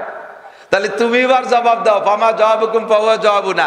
ঢাকা গ্রামীণ ফোনের হেড অফিসে, এই খেয়াল করেন ফোনালারা, ঢাকা গ্রামীণ ফোনের হেড অফিসে একটা মেসেজ সেন্ড করে, একটা মেসেজ কম্পিউটারে সেন্ড করে এরপরে সেন্ড বাটনে একটা চাপ দেয়। বাংলাদেশের 8 কোটি 12 কোটি 14 কোটি 100 কোটি যত কোটি গ্রামীণ ফোনের সিম আছে সমস্ত সিমের ভিতরে ওই মেসেজটা একে টাইমে ঢোকে কি ঢোকে না? কতক্ষণ ঢোকে? ও জায়গাকে আলাদা আলাদা দিয়ে ঢুকানো লাগছে নাকি? তো দুনিয়ার মানুষের আবিষ্কার যদি একটা মেসেজ এক বাটনে হাজার হাজার কোটি কোটি মোবাইলের সিমের মধ্যে ঢুকতে পারে, আমার আল্লাহ পাকের কুদরতি হাতের পাওয়ার আরো বেশি, একই টাইমে সমস্ত রোজাদারের মুখের মধ্যে খানা যাইতে পারবে কি পারবে না? এইটা হলো আপনাদের মূল প্রতিদান। তবে দুনিয়ায় আল্লাহ তাআলা এর থেকে কিছু রেখে দিয়েছে রোজার বিনিময়, এটা হলো রোজার মূল প্রতিদান। আর দুনিয়া আল্লাহ তাআলা রোজার প্রতিদান কি রাখছে? ইজাদু ফিহি রিজকুল মুমিন, রোজাদার রোজা রাখলে রমজানে তার রুজি বাড়ায় দেয়। কন্যা সুবহানাল্লাহ। কো রুজি বাড়ায় দেয়? দুপুরে খাতি দেয় না, কো রুজি বাড়ায় দেয়? দুপুরে খাইতে দেয় না। একটু হিসাব করেন, একটু হিসাব করেন, রমজান মাসে রোজাদাররা বেশি খায় না বেরোজাদাররা বেশি খায়? অবশ্যই বুঝে কন, রোজাদাররা বেশি খায়, বেরোজাদাররা কম খায়। রোজাদাররা সেহরি খায়, রাত্রে সেহরিতে যত উত্তম খাবার সব রোজাদাররা যতক্ষণ কুলোয় গাদাতি খায় না, কায়দা মতো গলা সমান টাইট দিয়ে খায়। যে কটা রোজা ছিল না, রোজা থাকবে না, তারা তো দামলা দামলা শুয়ে রয়েছে, ঘুমিয়ে রয়েছে, ওরা উঠে নাই। ওই অবস্থায় টেবিলের পর বা ভাতের হাড়ির কাছে রেখে চলে গেছে। সকালবেলা রোজাদাররা ফজরের নামাজ পড়ে 9টা পর্যন্ত ঘুমায়, ওগুলো ঘুমাইতে উঠে ডাকতে, ও মা ভাত কো, কথা কইতে ঘুমাইছে, ওই জায়গা যাইয়ে দেখ, যাই দেয় যে টেবিলের উপরে সে রাইস কুকারের মুখে ঢাক নাও দিয়া নাই, তরকারিগুলো আইলু জলে বিলেইতি খাওয়ার মতো, ও মা এই নাকি কথা কইতে যা আছে তাই খা, রোজা থাকবি এবার ভালো খাবার। সকালবেলায় হান্তাবানি সাইডে যা পারছে খাইছে, দুপুর বেলা মা কি খাবো, শয়তান কথা কইস না, বেরোজাদারকে জন্য ভাত রান্না যাবে না, উড়ুম টুড়ুম খা, উড়ুম সে নেন মুড়ি মুড়ি মুড়ি টুড়ি খা। দুপুরে সাইডে মুড়ি খাইয়ে মুখ কাল বেজারে ঘুরে বেড়াচ্ছে। সন্ধ্যার সময় রোজাদাররা 20 প্রকারের ইফতারি নিয়ে বসে, ঠিক না? এই সময় বুঝদারে যেটা আছে সেটাও চাই যে দিন ভরে তো খাই নেই, যদিও রোজা ছিলাম না, তাহলে এই সময় একটু সাথে বসবো। জাস্ট ওই টাইমে ওর মা কয় যায় কলের থেকে 1 কলস পানি নিয়ে আয়। পানি আনছে, এর মধ্যে আজান দেয়নি, এর মধ্যে ঘরে কয়েল নাই, যাতে দোকানের থেকে কয়েল নিয়ে আয়। ওরে কয়েল আনতে পাঠাইছে, মাঝখানে আজান দিয়েছে, ইন্ডা 4 জনটা নিয়ে দিছে। খাইয়ে সাহেব ও দৌড়তে দৌড়তে আইছে, আমার জন্য কয় যে 4টে ঝোলা মুড়ি আছে, খা। আমার দিনটা গেল না খাতি না খাতি, মা শেষ রাত্রিও তোমরা বেশি খাইছে, বেশি খাইলে ভাত রান্না হয়েছে, আমি 4টে খাবো নি। শয়তান, তারাবি ভরি আসার আগে ভাতের হাড়িতে হাত দিবি না, তোর আব্বা তোর ভাই তারাবি ভরি আসবে, ওর পেট তৈ তৈ ওরে ভাতের হাড়িদের কাছে যাইতে দেয় না। সবাই এসে যখন বসে সেই সাথে খায়। দিন ভরে 3 ওয়াক্ত রোজাদাররাও খাইছে, রোজাদাররাও কিন্তু 3 ওয়াক্ত খাইছে, ওক্ত মার যাই নাই। সকালে এখানে একটু রাত থাকতে সেহরি, দুপুরে এখানে সন্ধ্যার সময় ইফতারিতি, রাতে এখানে তারাবির আগে বা পরে 3 ওয়াক্তই খাইছে না, তাতে খাইছে বেশি। আর ওটা রোজা না খাইয়ে সারা দিন গেছে ওর না খাতি না খাতি। কতক্ষণ ঠিক কি ঠিক না? ইউজাদু ফিহি রিজকুল মুমিন। ও কয় যে আমিও কালকে রোজা থাকবো। তোমরা যে পার্সিয়াল ঠিক করলিয়া, এই চাইতে আবার রোজা তাই ভালো। ইউজাদু ফিহি রিজকুল মুমিন, মুমিনের রুজি বাড়ায় দেয় আল্লাহ তাআলা রমজানে, ঠিক না ঠিক না? তাহলে নামাজের বিনিময়ে দুনিয়া রিজিকের দরজা খুলে যায়, হজের বিনিময়ে সম্পদ বেড়ে যায়, যাকাতের বিনিময়ে আজ যাকাত ইউনমিল মাল, যাকাত সম্পর্কে আছে হাদিসে জাকাতে মাল বাড়াইয়া পরে রোজা রাখবেন রিজিকের বরকত বেড়ে যায়। আরেকটা নগদ আমলে দিক তাকান, আরেকটা দিক তাকান, আপনাদের সমাজের ভিতরে যারা নিয়মিত নামাজি এদের দাম বেশি না যারা নিয়মিত বেনামাজি তাদের দাম বেশি? বেনামাজির সম্মান বেশি না নামাজির সম্মান বেশি? দাড়ি কাটাওয়ালার সম্মান বেশি না রাখাওয়ালার সম্মান বেশি? এক ভাইয়ের বয়স 50, বড় ভাইয়ের বয়স 50, ছোট ভাইয়ের বয়স 25, দুই ভাইয়ের এত ডিস্টেন্স হয় না এরকম? আমাদের ভাই বোনের ভিতরে আমার বড় বোনের বড় ছেলে আর আমি এক বয়সী, এরপরে আমার আরো 3টে ভাই বোন, আমার সব ভাই দিকে ছোট। তাহলে আমরা ভাই বোন কত দূরত্ব? তো বড় ভাইয়ের বয়স 50 আর ছোট ভাইয়ের বয়স 25। বড় ভাই অফিসার, দাড়ি দুড়ি চাইছে ক্লিন শেভ, একেবারে pant shirt tie coat in করে থাকে, কেমন ইয়াং যুবক। আর ছোট ভাই মাওলানা আমিরুল ইসলামের মতো অল্প বয়সে 30 বছর বয়সে 25 বছর বয়সে এক গাল দাড়ি রেখে মুরব্বি। দুই ভাই একসাথে দোকানে যেয়ে দেখেন দোকানদার কার সাথে কি আচরণ করে। দোকানে যদি ভিড় থাকে দোকানদার বড় ভাইরে কয়, এ ছেলে পেলে নামিয়ে দাঁড়াও। আর ছোট ভাইরে কয়, কাকা আপনি চেয়ারে বসেন। কথা কন? দাড়ি কাটা আলারে খুকা কইয়ে তার বয়স 50, তারে গেটি ধরে নামাই দেবে পোলাপান দোকানের মধ্যে ভিড় করতেছিস, অথচ তার বয়স 50। আর ছোট জনের বয়স 25, দাড়ি রাখার কারণে সম্মানে চেয়ার দিয়ে দিছে। এমনই করে সব জায়গা। আর ইবাদত করতে সহজ, গুনাহ করতে কঠিন। ইবাদত করতে সহজ, গুনাহ করতে কঠিন। কথা বলেন ঠিক কি ঠিক না? দাড়ি রাখলে নেকি হয়, দাড়ি রাখলে নেকি হয়। আর দাড়ি কাটলে কি হয়? নেকি হয়। দাড়ি রাখতে কষ্ট না কাটতে কষ্ট? বোঝে নাই? দাড়ি কাটতে কষ্ট। জমি আর দাড়ি রাখতে কি? দাড়িতে যে কাটি নেই বলে রয়ে গেছে, এই তো এর মধ্যে তার কোনো ঝামেলা নাই। একজন জিজ্ঞেস করে, জমি আবাদ করতে কয় চাষ লাগে? 10 চাষ লাগে। আবাদ করতে 10 চাষ। গড় আবাদ করতে কয় চাষ লাগে? জমিরে গড় আবাদ করতে চাষ লাগে, চাষ না দিলি তো গড় আবাদ হয়ে যায়। দাড়িরে সমান করতে কাটা লাগে, দাড়িরে রাখি দিলি বা ছেড়ে দিলি হয়ে গেল, এই তো নাকি বলেন? তো দাড়ি রাখলে আরাম, কাটতে কষ্ট। যে দেখেন সেলুনি, যে দেখেন যদি আপনি শেষরা পার্টি হন, টাকা কম দেন সেলুনি, তাহলে আপনার জন্য নতুন বেলেট ধরবে না। বেলেট একখান ধরে শাস্তিছে, খরাত খরাত খরাত খরাত শব্দ, মুখ লাল হয়ে গেছে। কি এরি ছাগল চুলিস নাকি? টাকা দেবানে 10টা আবার নতুন বেলেট। এরে যে বেলেট দিয়ে দাড়ি চাষতিছে, এই বেলেট দিয়ে আরো 3 জনের দাড়ি চাষছে, 6-7 জনের বগল ছাপ করছে। বেলেটে আল কাটা হয়ে গেছে, তাই দিয়ে ওরে চাষছে, যে মুখ খান লাল করে ফেলেছে। 10 টাকা দিয়ে কি কামাই করছেন? প্রত্যেক এক একটা দাড়িতে এক একটা কবিরা গুনাহ। মুখে যদি 1000 দাড়ি হয়, মুখে যদি 1000 দাড়ি থাকে, 2 মিনিটের ভিতরে 10 টাকা দিয়ে 20 টাকা দিয়ে যাই সেলুনালারে দেন না কেন, এই টাকা দিয়ে আপনি 1000 কবিরা গুনাহ ক্রয় করছেন। একটা কবিরা গুনাহ সমান 7000 বছর জাহান্নাম। আপনি 20 টাকা দিয়ে কবিরা গুনাহ কামাই করছেন, মুখখান শাস্তি শাস্তি জান শেষ। পাকে দাড়ি রেখে দেখেন দাড়িওয়ালাদের মুখে একটু আইতে দেন, কি সুন্দর লাগে, ফোম স্পঞ্জ। এ যার সাথে সোয়া দেবেন সেও খুশি হবে, কার সাথে দেবেন তা করছি না, যারে সোয়া দেবেন সেও খুশি হবে। আর দাড়ি কাটার পরে একদিন পরে একটু আগা বাইরে ওই মুখ দিয়ে যারে ঘষা দেবেন সিরিজ কাগজের মতো ঝুলিয়ে যাবে, ঠিক না? সিরিজ কাগজের মতো ঝুলিয়ে যাবে। তাহলে এর রাখতেও আরাম, এর ভিতরে মজা আছে, এর মধ্যে নেকি আছে। আর কাটার আউয়া লাখের অশান্তি। সত্যি না মিথ্যা? প্রত্যেকটা ইবাদতের বিনিময় আছে। আল্লাহ ইবাদতের বিনিময় কি দিবা? আল্লাহ কয় এদিকে আসো, দুনিয়া আখিরাত তো বুঝাইলাম, দুনিয়া আছে। ফালিয়াবুদু রাব্বা হাদাল বাইত আল্লাযী আত'আমাহুম মিন জু'ইন ওয়া আমানাহুম মিন খাউফ। একটু জোরে কর না সুবহানাল্লাহ। দুনিয়ার শান্তি মাত্র 2টা জিনিসের মধ্যে, আমার দিক তাকান দোস্ত, দুনিয়ার শান্তি মাত্র 2টা জিনিসের ভিতরে। শান্তি সবাই চান তো? দুনিয়ার শান্তি চান? শান্তি তো চান বিদায় শান্তির স্লোগানও দেন। আসতেছে নির্বাচন, কত প্রার্থীর পিছনে স্লোগান দেবেন? কি করে স্লোগান দেয়? বোতল বাইরে দিলে ভোট, শান্তি পাবে দেশের লোক। বোতল ভাই, বোতল ভাইকে দিলে ভোট, বোতল খাবে দেশের লোক। বোতল ভাই যেখানে, আমরা আছি সেখানে। বোতল ভাইয়ের পরিচয়, গরিব দুঃখীর দরজায়। বোতল ভাইকে দিলে ভোট, শান্তি পাবে দেশের লোক। সব বোতল ভাইরে ভোট দিয়ে দেখছি, আমরা তো শান্তি দূরের কথা, বোতল ভাই নিজেই অশান্তিতে। কথাটা ঠিক না? সব বোতল ভাই, এ দল ও দল, সে দল বেদল, কোন চাষি বা কোন সেন্নি খার জম, কোন এক চাষির নাম কইতেছি না, সব চাষি চাচারে দেখছি, সবার পিছনে স্লোগান দিয়ে দেখছি। ও দোস্ত, আমরা তাদের পিছনে শান্তির স্লোগান দেই, অথচ তারাই আনসিজনে জেলখানার মধ্যে বসে বসে ইতিকাফ করে। কথা কোন ঠিক কি ঠিক না? এই যে এ দল ও দল, সব দল, ফখরুদ্দিন সাহেবের আমলে তো সব দলই ধরছে, ঠিক না? তাহলে তারে ভোট দিয়ে শান্তি পাওয়া যায় না। দুইটা মার্কায় দিলে ভোট শান্তি পাবে দেশের লোক। বলবেন দুইটা মার্কায় দিলে ভোট, দুইটা মার্কায় দিলে ভোট শান্তি পাবে দেশের লোক। দুইটা মার্কা কি কি?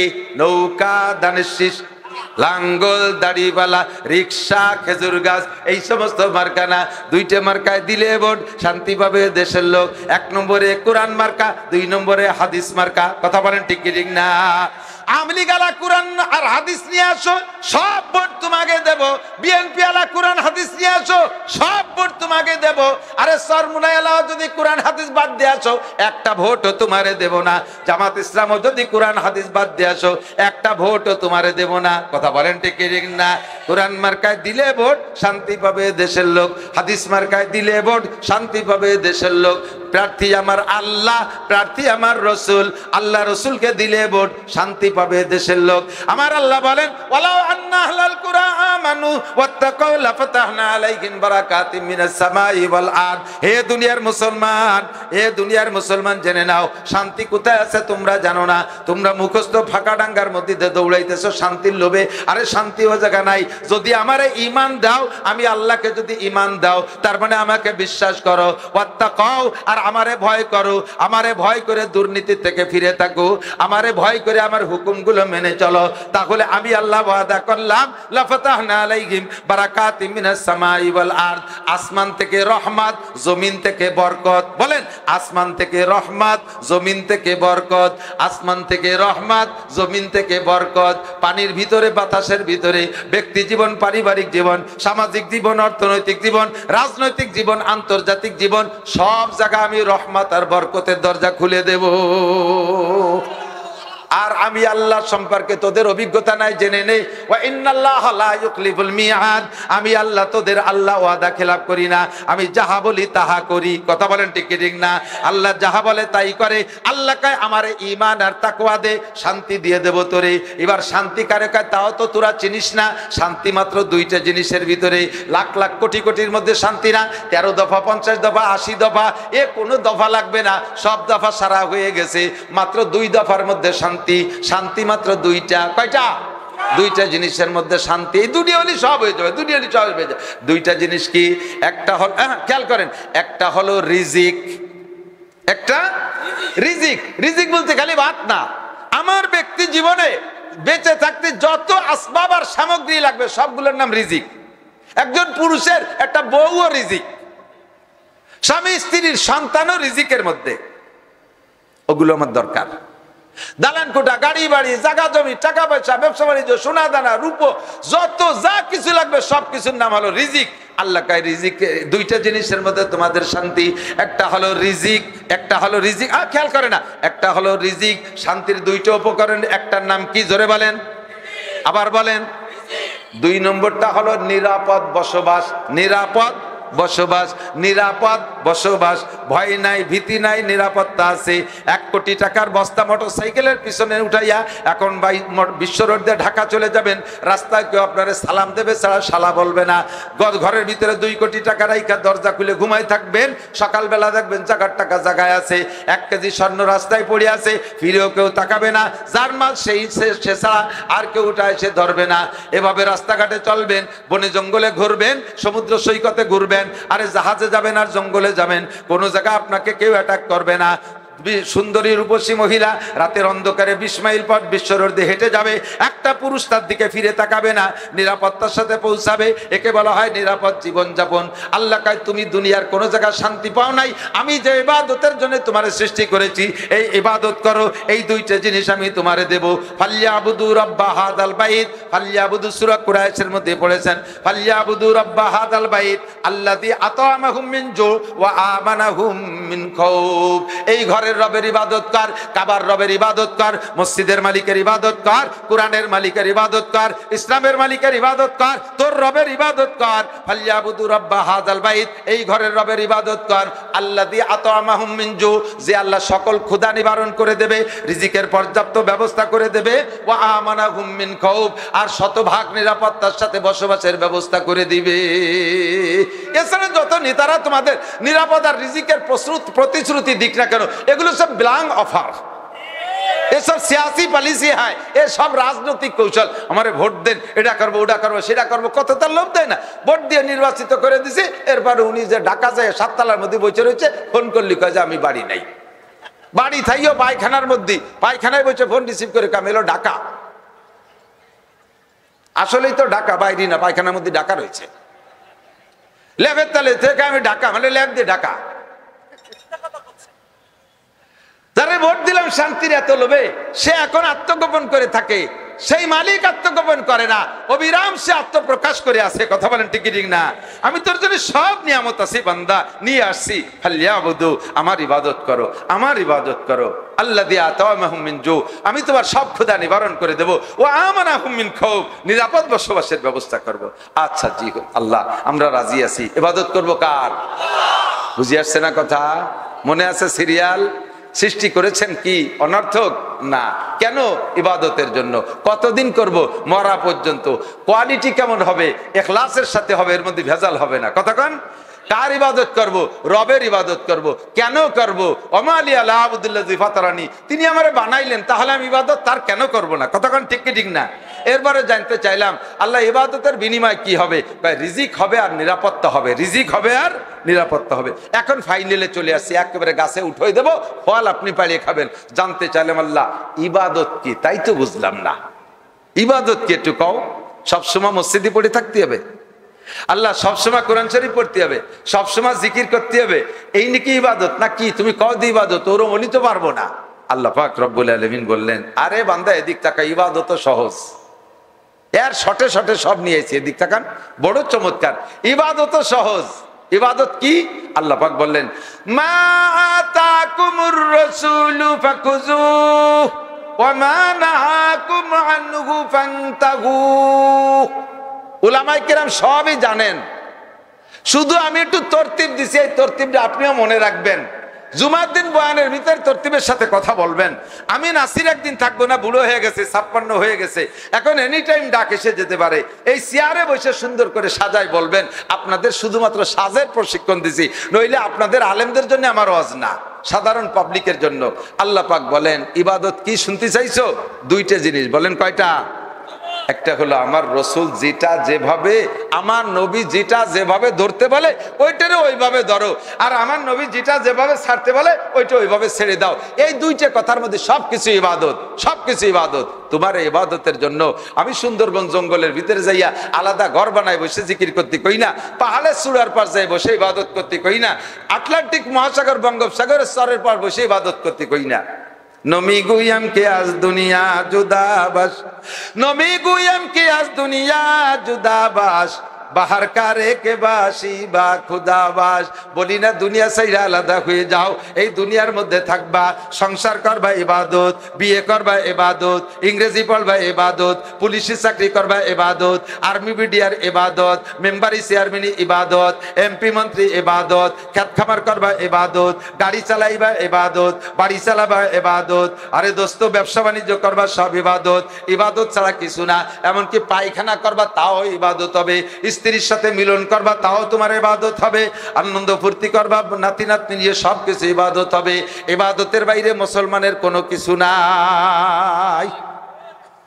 একটা হিন্দু যুবক, আদা মুসলমান বাপ, আমাকে সাথে একটু সম্পর্ক ভালো, তোর বললাম তুই তো এমনও হিন্দু আছিস, তোকে হিন্দু ধর্মের ভিতরে এই সব জায়গা কি কি নিয়ম আছে কদি? আমরা তো যেমন পায়খানায় ঢুকার আগে বাইরের থেকে একটা দোয়া পড়ি, তোরা পায়খানায় ঢুকার আগে কি পড়িস? পায়খানা ডোয়ার আগে কি বলবো? ওই সময় প্যান্ট খুলতে খুলতে ডুই ঢুকিস কোন পাও দেখা যে পার কোনো হিসেব রাখার সময় আছে পায়খানা আসলে। এরপরে বসিস কিভাবে? যেরকম খুশি সেরকম বসি। আমি আমাকে পায়খানাটা ইবাদত শুনে নে, বাইরে থাকতে একটা দোয়া আছে, পায়খানার বাইরে থাকতে দোয়া আছে না, আল্লাহুম্মা ইন্নী আউযু বিকা মিনাল খুবুসি ওয়াল খাবাইস, নাকি আল্লাহুম্মা বিসমিকা আমুতু ওয়া আহইয়া? আল্লাহুম্মা ইন্নী আউযু বিকা মিনাল খুবুসি ওয়াল খাবাইস দোয়াটা পড়লে 100 শহীদের সওয়াব। বলবেন না? দোয়াটা পড়লে সুন্নাত, মোটা নেকি। বাম পা দিয়ে ডুববো, আরেকটা মুস্তাহাব, এ জায়গাও মোটা নেকি। দরজা বন্ধ করে ভিতরে যাইয়া লুঙ্গিটারে খুলিয়া ভিতরে এক জায়গা বাঁধাইতে একটা সিগারেট নিয়ে বসবো, এমনি পরিমাণ মতো খুলবেন, কারণ হিসাব থাকবে যতটুক খুলতেছেন ওই খোলাটুকটা আল্লাহও দেখতেছে, দেখতেছে না আল্লাহ? তাহলে আল্লাহর সামনে পুরো ন্যাংটা হয়ে বসবেন কেয়া? যতটুকলার দরকার ওই বাচ্চা ততটুক খুলে বাকি রান একটু ঘিরে রাখবেন। তবে পুরো খুলে বসলেও কোনো সগিরে কবিরা নাই ওর ভিতরে, যদি বেড়া ভালো থাকে, বাইরের থেকে দেখা না গেলে পুরো ল্যাংটা হয়ে বাথরুমের ভিতরে গোসল করবেন, পায়খানা করবেন, কোনো সগিরে কবিরা কোনো গুনাহ নাই, কিন্তু আদবের খিলাফ। এবার এই তরিকায় বসবেন, যতটুকু খোলা লাগে খুলবেন, বসার সময় বাম পায়ের উপরে ভর দিয়ে বসবেন। মেডিকেল সায়েন্সে আবিষ্কার করেছে বাম পায়ের উপরে ভর দিয়ে বসলে বাথরুম ক্লিয়ার হয় বেশি, নবীর একটা সুন্নতের পর আমল হবে। এবার বাথরুম সারার পরে 3টে ঢিলা ব্যবহার করবেন, 3টে 5টা 7টা যা লাগে। এর ভিতরে আর একটা সুন্নত আছে, পুরুষরা গরমকালে একরকম ঢিলা ব্যবহার করবে, শীতকালে আর একরকম। পুরুষদের গরমকালে শরীর একটু ঢিলা ঢালা থাকে, এই জন্য প্রথম ঢিলাটা সামনের থেকে পিছনের দিক, ওটা ময়লা বেশি। দ্বিতীয়টা পিছন থেকে সামনের দিক, তৃতীয়টা সামনের থেকে পিছনের দিক। নারীরা 12 মাস কাল প্রথমটা সামনের থেকে পিছনের দিক, দ্বিতীয়টা পিছন থেকে সামনে, তৃতীয়টা সামনে থেকে পিছনে। এটা আমার নবীর তরিকা শিখানো। হযরত আব্দুল্লাহ ইবনে সালাম রাদিয়াল্লাহু, সালমান ফারসি রাদিয়াল্লাহু তাআলা আনহু, আব্দুল্লাহ ইবনে সালাম রাদিয়াল্লাহু তাআলা আনহু বলেন, আন নবিয়্যু মিসলুল ওয়ালিদি ওয়ালাদিহি, আমাদের নবী সন্তানের জন্য আব্বা মা যেমন, আমাদের নবী আমাদের জন্য ওইরকম। যেমন আব্বা মা সন্তানকে সবকিছু শেখায়, আমাদের নবী ইউআল্লিমুনা কুল্লা শাই, সবকিছু শেখায়। হাত্তাল খেরা, হাত্তাল খেরা, এমনকি আমাকে পায়খানায় বসাও শিখিয়ে দেয়। আগে তো পায়খানা করতাম না, জ্বালা ফিরতাম, যাইয়ে লুঙ্গি উঠে মারিয়ে দিতাম যদ্দূর যায়। আর এখন এই নবীর কাছে মুসলমান হওয়ার পরে, উম্মত হওয়ার পরে, হুজুর আমাকে বসা শিখাইছে, ঢিলা কুলুক শিখাইছে, পানি খরচ করা শিখাইছে, একেবারে আব্বার মতো সবকিছু শিখায়। কড্ডা সুবহানাল্লাহ। এরপরে বাথরুম সাইরা খেয়াল করেন, বাথরুমের পানি ব্যবহার করছেন, এই ময়লা মিশ্রিত পানি, ময়লারে ধুইছেন এক বদনা পানি দিয়ে, তাহলে ওই পানির সাথে মিক্সার হয়ে গেছে না, ওই সিটে মিটে এদিক ওদিক লাগছে, ওই পানির হাত থেকে বাঁচা কঠিন, ওই পানি গায়ে লাগবেই লাগবে। তো এই জন্য ওই পানিরে পবিত্র ঘোষণা দেওয়া হয়েছে, নইলে পানি নাপাক হওয়ার কথা ছিল। যেহেতু ওই পানির হাতের থেকে বাঁচা যায় না, এই জন্য ওই পানি পাক। তবে তবে তবে খেয়াল করেন, বাথরুমের ভিতরে নিজস্ব বাথরুম থাকলে একটা অতিরিক্ত পুরন গামছা রাখবেন। জরুরত ছাইয়া ভিজে জায়গাটাকে ওই গামছা দিয়ে সুন্দর করে মুছে পরিষ্কার করে এরপরে পরনের কাপড়টা ঠিক করবেন। দেখবেন এরপরে নামাজে যাবেন, নামাজের মধ্যে একাগ্রতা বেশি হবে, নামাজের ভিতরে খুশু খুশু বেশি হবে, পবিত্রতা যত সুন্দর হবে আপনার নামাজের ভিতরে ইখলাস তত বেশি হবে। এগুলো সব নবীর শিক্ষা। বেরোনোর সময় ডান পাদে বের হবেন, বাইরে বেরোয় একটা দোয়া পড়বেন, পুরো পায়খানা আপনার ইবাদতে পরিণত হয়ে গেছে। নমি গুয়াম কে আজ দুনিয়া জুদাবাস, বাহার কারে কে বাসি বা খুদাবাস। আরে ইবাদত করার জন্য দুনিয়া সাইডে যাইতে বলি না, যে কাজ করবো প্রত্যেকটা কাজ ইবাদত হবে। মহিলা বাচ্চারে দুধ পান করাবা, আমার দিক মহিলা দুধের বাচ্চারে দুধ পান করাবেন, এ জায়গা আপনার ইবাদত হবে। কি পরিমাণ আশ্চর্য হবেন শুই না, আল্লাহু আকবার। ও মা, আপনার নবজাতক দুধের বাচ্চারে দুধ পান করাইতেছেন, ওই সময় আপনি স্তন খোলা অবস্থায় স্বামীর সামনে, বাপের সামনে, স্বামীর সামনে গেলেন, কিন্তু বাপের সামনে, বড় বড় ছেলে মেয়ের সামনে, শ্বশুর শাশুড়ির সামনে, ভাইদের সামনে পুরো স্তন খুলে দুধের বাচ্চারে দুধ খাওয়ানো হারাম। অন্য যারা দেখবে সেই সমস্ত মানুষের সাথে আপনার জেনার গুনাহ হবে। আপনার আব্বা মনে করছেন আমি তো আব্বারই মেয়ে, আব্বার সামনে আমার স্তন খুলে আমার বাচ্চারে দুধ খাবো, তাতে অসুবিধা কি? আব্বাই দেখলে কি হবে? আব্বাই যদি বয়স্ক মেয়ের এই স্তন দেখে, শরমের অঙ্গ দেখে, আব্বার সাথে আর মেয়ের সাথে জেনার গুনাহ হবে।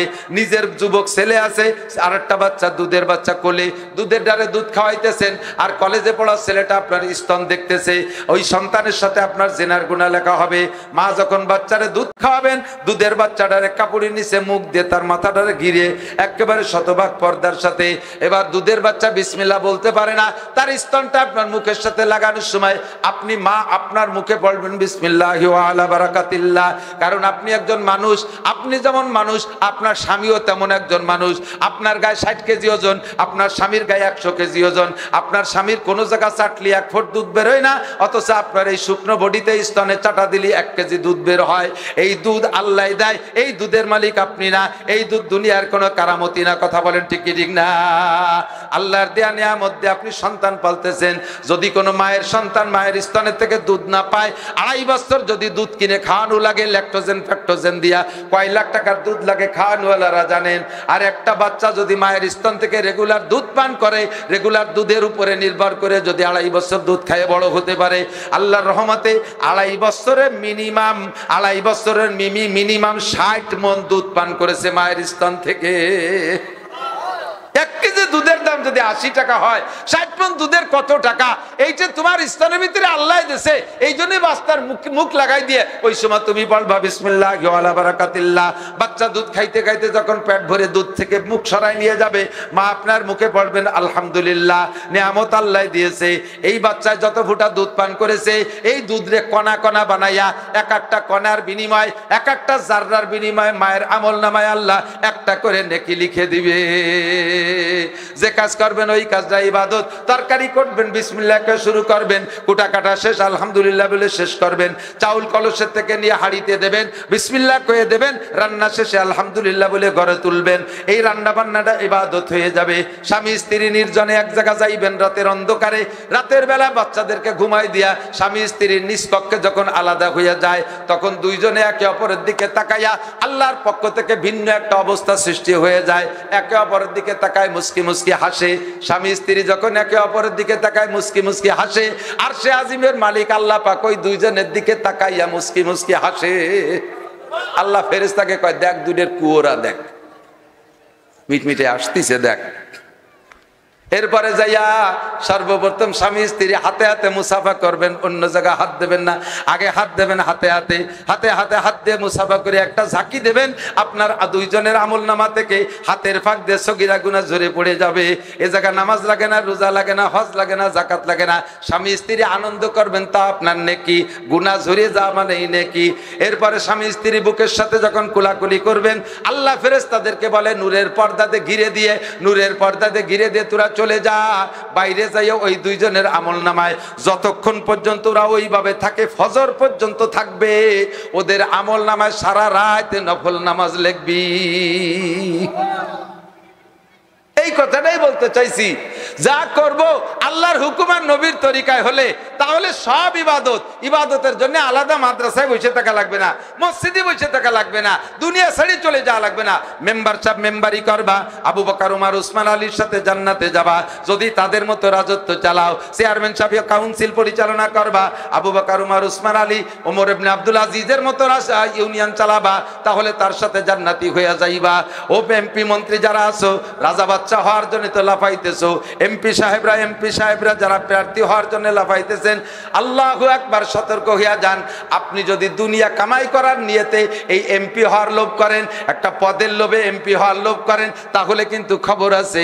আর যদি আপনি জাতির হক বুঝে দেওয়ার নিয়তে যদি এমপি হতে চান, তাহলে আগে ইতিহাস পড়েন, আবু বকর কেমন বুঝে দিয়েছে, ওমর উসমান আলী কেমন বুঝে দিয়েছে, বাদশা হারুন আর রশিদ, বাদশা শাহজাহান, বাদশা আলমগীর, ওমর ইবনে আব্দুল আজিজ, এই সমস্ত খুলাফায়ে রাশেদিন, এই সমস্ত খলিফারা কেমন দেশ চালাইছে।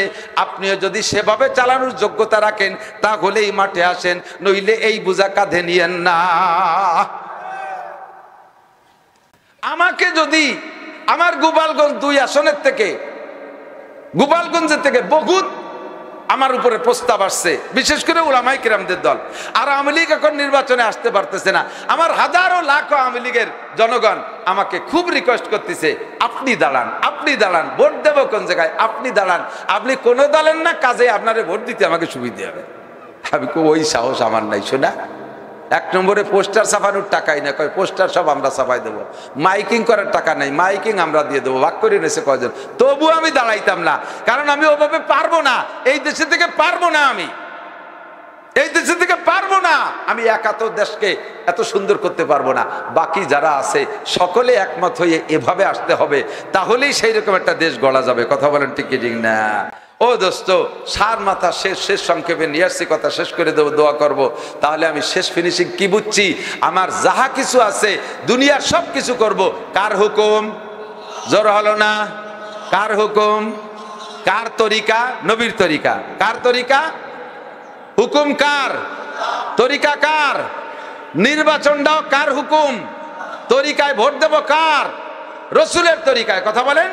কয় যে হুজুর সেই আবু বকর, ওমর, উসমান, আলী, তলহা, জুবাইর, বেলাল, আম্মার, সোহাইব, আবু হুরায়রা ইনরা নাই তো ভোট দেব কারে? আরে দেবেন না, ভোট দেবেন না, তা দেবেন কারে? এদিক তাকান। আপনি বাজারে গেছেন নিয়ে শ্বশুর আইছে বাড়ি, বল মাছ কিনবেন, আইল মাছ কিনবেন, বড় মাছ কিনবেন, শৈল মাছ কিনবেন, ইত্যাদি কিনবেন, শ্বশুরে খাওয়াবেন। বাজারে যাইয়ে দেন যে সারা বাজারে কোনো মাছ নাই, 2 জুড়িতে কয়টা টাহি মাছ আছে। কয়টা? তার টাকি এবার 2 প্রকার। কয় প্রকার? তেলোটাই আর ভাইতোটাই। ঠিক আছে নাকি? আপনাকে দিকেই কয় নাকি? কি কয়? কি তেলোটাই আর গরুতে? আচ্ছা, আমি যা করছি তা বোঝা যাচ্ছে তো? ওই যে যেটা হালাল ভালোটা আর কি, ওইটার নাম হলো আমাকে কয় ভাইতোটাই কয়। আর যেটা মাথা মোটা গোল, ওই যে ব্যাঙ্গের মতো লাফাই বেড়ায়, গুমুদ খেয়ে বেড়ায়, ওরা কালে তেলুটাই। ওই তেলের মতো লাফাই বেড়ায়, যেটা তেল। বোঝা গেছে তো? এখন বাজারে বড় মাছ পান নাই, যে দেয় যে 2 ডালায় কয়টা ভাইতোটাই আর তেলুটাই। আপনি কোন মাছ কিনবেন? ওই যে গু খাওয়াটা না ভালোটা? ভালোটা কিনবেন না? সেই বড় বড় মাছ আবু বকর, ওমর, উসমান, আলী নাই। এখন সব মাছ বিক্রি হয়ে গেছে, চলে গেছে। এখন বাজারে, নির্বাচনের বাজারে দেয় যে 2 প্রকারের মাছ, তেলোটাই আর ভাইতোটাই। এখন কোনটা কিনবেন বুদ্ধি দিয়ে সেইটা কিনেন। আমি কইতে পারবো না যে কিটা তেলোটাই আর কোনটা ভাইতোটাই, আমি কয়ে দিয়ে যেতে পারবো না। আপনার যোগ্যতা যে আপনি ভাইতোটাইটা খুঁজে নিয়েন। কথা কি বোঝা গেছে? আমি কোন দলের রাজনীতি করছি? কোন দলের রাজনীতি করছি? কোরআন হাদিস দিয়ে একটা সুপরামর্শ দেওয়ার দায়িত্ব আছে, তা কি সঠিকভাবে দিতে পারছি? দিতে পারছি? খুঁজে নেবেন ইনশাআল্লাহ। ভাষাগত ত্রুটি বিচ্যুতি মার্জনীয়। যা বলেছি শুনেছি, আল্লাহ আমল করার তৌফিক দান করেন। সবাই বলেন আমিন। বাংটা টাইম গড়াতে এসে সন্ধ্যের দোহরের পরের মাহফিল, 1 তারিখের মাহফিল, আজকে 4 তারিখ। 4 তারিখের দিন ইডটা সন্ধ্যের পরটা জাস্ট টাইমে করে দিয়ে গেলাম। আল্লাহ তাআলা আমাদের সব কথার পর আমল করার তৌফিক দান করুন। আল্লাহ যে উদ্দেশ্যে আমাদের সৃষ্টি করেছেন আমরা উদ্দেশ্য পূরণ করতে পারি তৌফিক দান করুন। সবাই বলি আমিন। দেখেছে জান? হ্যাঁ, দোয়া করি আল্লাহ তোমার বড় হাফেজ আলেম বানাই দেন। দেন সবাই কিছু দেন। 1-2 জন যাচ্ছে, ভিতরে আরো 2-1 জন ঢুকে পড়ে, বেশি করে দেন। ওই ক্যান্সারের রোগীটার জন্য একটু সাহায্য করেন। দোয়া হবে এক্ষুনি। আল্লাহুম্মা সাল্লি আলা মুহাম্মাদিন ওয়া আলা আলি সাইয়্যিদিনা মুহাম্মাদিন ওয়া বারিক ওয়া সাল্লিম। যে যা পারেন 100, 200, 10, 20, 50, যার যেমন তৌফিক আছে। ক্যান্সারের রোগী, আল্লাহ তাআলা তাকে সুস্থ করে দিক, সে দোয়া করি শিফা দিক। আমরা সাহায্য করতেছি যারা আল্লাহ আমাদেরকে এই মরণ ব্যাধি থেকে সুস্থ রাখুক, হেফাজত রাখুক। সবাই বলি আমিন। আল্লাহুম্মা সাল্লি আলা মুহাম্মাদ, আল্লাহুম্মা সাল্লি আলা মুহাম্মাদ, আল্লাহুম্মা সাল্লি আলা মুহাম্মাদ। দুরূদ শরীফ পড়ি। আল্লাহুম্মা সাল্লি ওয়া সাল্লিম আলা মুহাম্মাদ। হুজুর দোয়া করেন। হ্যাঁ, কালেকশনটা হয়ে গেলে দোয়া হবে। আল্লাহুম্মা সাল্লি ওয়া সাল্লিম আলা মুহাম্মাদ, আল্লাহুম্মা সাল্লি ওয়া সাল্লিম আলা মুহাম্মাদ, আল্লাহুম্মা সাল্লি ওয়া সাল্লিম আলা মুহাম্মাদ।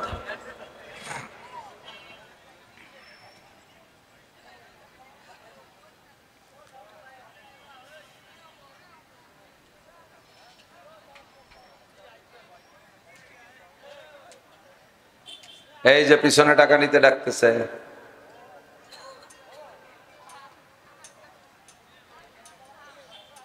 আল্লাহুম্মা সাল্লি ওয়া সাল্লিম আলা। আলহামদুলিল্লাহি রাব্বিল আলামিন। রব্বানা যালামনা আনফুসানা ওয়া ইল্লাম তাগফির লানা ওয়া তারহামনা লানাকুনান্না মিনাল খাসিরিন। রব্বানা ফাগফির লানা যুনুবানা ওয়া কাফির আন্না সাইয়্যাতিনা ওয়া তাওয়াফফানা মা'আল আবরার। ربنا هب لنا من أزواجنا وذرياتنا قرة أعين وجعلنا للمتقين إماما। আয় রব্বুল আলামিন, রাতের এই দীর্ঘক্ষণ পর্যন্ত বসে হক্কানি রব্বানি উলামায়ে কিরাম কোরআন হাদিসের আলোচনা করেছে। অবশেষে আমি মূর্খ, আনপড়, অযোগ্য, গুনাহগার তোমার নেককার বান্দা বান্দীদের উদ্দেশ্য করে আয় আল্লাহ কোরআন হাদিসকে সামনে রেখে ইবাদত সংক্রান্ত কিছু আলোচনা যা তুমি তৌফিক দিয়েছো করেছি। অবশেষে শাহী দরবারে ভিক্ষার দোকানে হাত তুলেছি। মেহেরবান আল্লাহ, আমাদের জীবনের সব গুনাহ মাফ করে দাও। আয় আল্লাহ, যত গুনার আসবাব জগতে আছে সবই আমাদের মধ্যে আছে। যত গুনাহ আমরা সবসময় করে থাকি, হায় আল্লাহ আজকে ভয় হচ্ছে ফজর পর্যন্ত বাঁচি কি বাঁচি না। রব্বুল আলামিন আর কাল বিলম্ব না করে তুমি এই ময়দান থেকে আমাদের সব গুনাহ মাফ করে দাও। হায় আল্লাহ রব্বুল আলামিন তুমি ডেকে নিয়ে আসছো, ময়দানে বসাইয়া তুমি কথা বলাইছো শোনাইছো। আল্লাহ অপমান করে খালি হাতে বিদায় দিও না, আমাদের সকলের হাত দুটো নেকি দ্বারা ভরপুর করে দাও, গুনাহগুলো মাফ করে দাও। আমাদের আব্বা মা দাদা দাদি নানা নানি শ্বশুর শাশুড়ি আত্মীয় স্বজন পাড়া প্রতিবেশী বন্ধু বান্ধব যে যেখানে কবরে বনে জঙ্গলে শায়িত আছে সকলের কবর আযাব মাফ করে দাও, সকলের গুনাহ খাতা মাফ করে দাও। আমরা যারা দুনিয়ায় বেঁচে আছি আমাদের জান মাল ইজ্জত আবরু হেফাজত করো। হায় আল্লাহ ঈমান ও ইসলামের সাথে থাকার তৌফিক দান করো। নফস ও শয়তানের হাত থেকে আমাদেরকে হেফাজত করো। হায় আল্লাহ দাজ্জালি ফিতনা থেকে আমাদের সকলকে রক্ষা করো।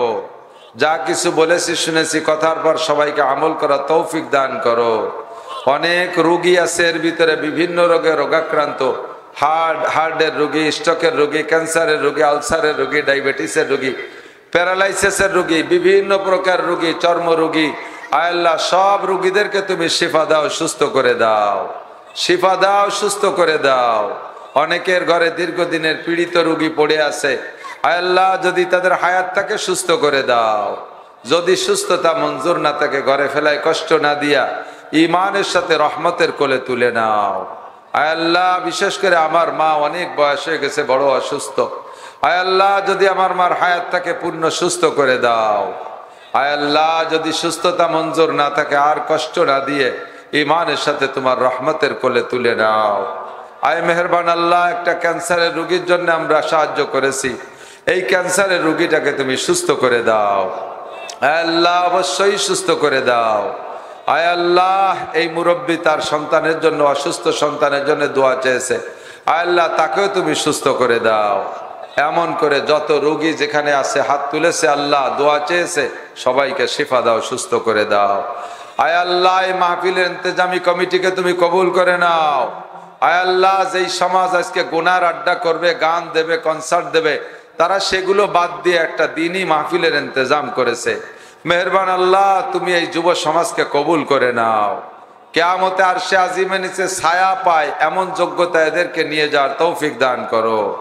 আজকের মাহফিলটা তাদের পক্ষ থেকে ইখলাসের ভিত্তিতে কবুল করে নাও। আল্লাহ তাদের আমলনামা নেকি দিয়ে ভরে দাও। যারা মাহফিল করলো তারা যেন কোনোদিন গুনার মাহফিল না করে, যারা তাফসীর মাহফিল করলো তারা যেন গুনার মাহফিল না করে, তুমি হেফাজত করো। মেহেরবান আল্লাহ আমাদের মরণের সময় সবাইকে জবানে কলেমা তয়্যিবা জারি করে দিও। জীবনে একবার হলেও হজ উমরা করা তৌফিক দান করো, জীবনে একবার হলেও হজ উমরা করা তৌফিক দান করো। আয় আল্লাহ আমাদের দোয়া তোমার হাবিবের তোফাইলে কবুল করে নাও। রব্বানা তাকাব্বাল মিন্না ইন্নাকা আনতাস সামিউল আলিম ওয়া তুব আলাইনা ইন্নাকা আনতাত তাওয়াবুর রহিম। আয় আল্লাহ বড় সুন্দর মাইক সার্ভিস দিয়েছে, মাইকওয়ালাদের ব্যবসায় তুমি বরকত দান করো। প্যান্ডেলওয়ালারা বড় সুন্দর সামিয়ানা প্যান্ডেল করেছে, তাদের ব্যবসায় বরকত দান করো। তাদের এই ব্যবসাগুলো দিনের কাজে, ধর্মের কাজে বেশি ব্যবহার করা তৌফিক দান করো। সাল্লাল্লাহু তাআলা আলা খায়রি খালকিহি মুহাম্মাদিন ওয়া আলিহি ওয়া আসহাবিহি আজমাইন বিরহমাতিকা ইয়া আরহামার রাহিমিন। আসসালামু আলাইকুম।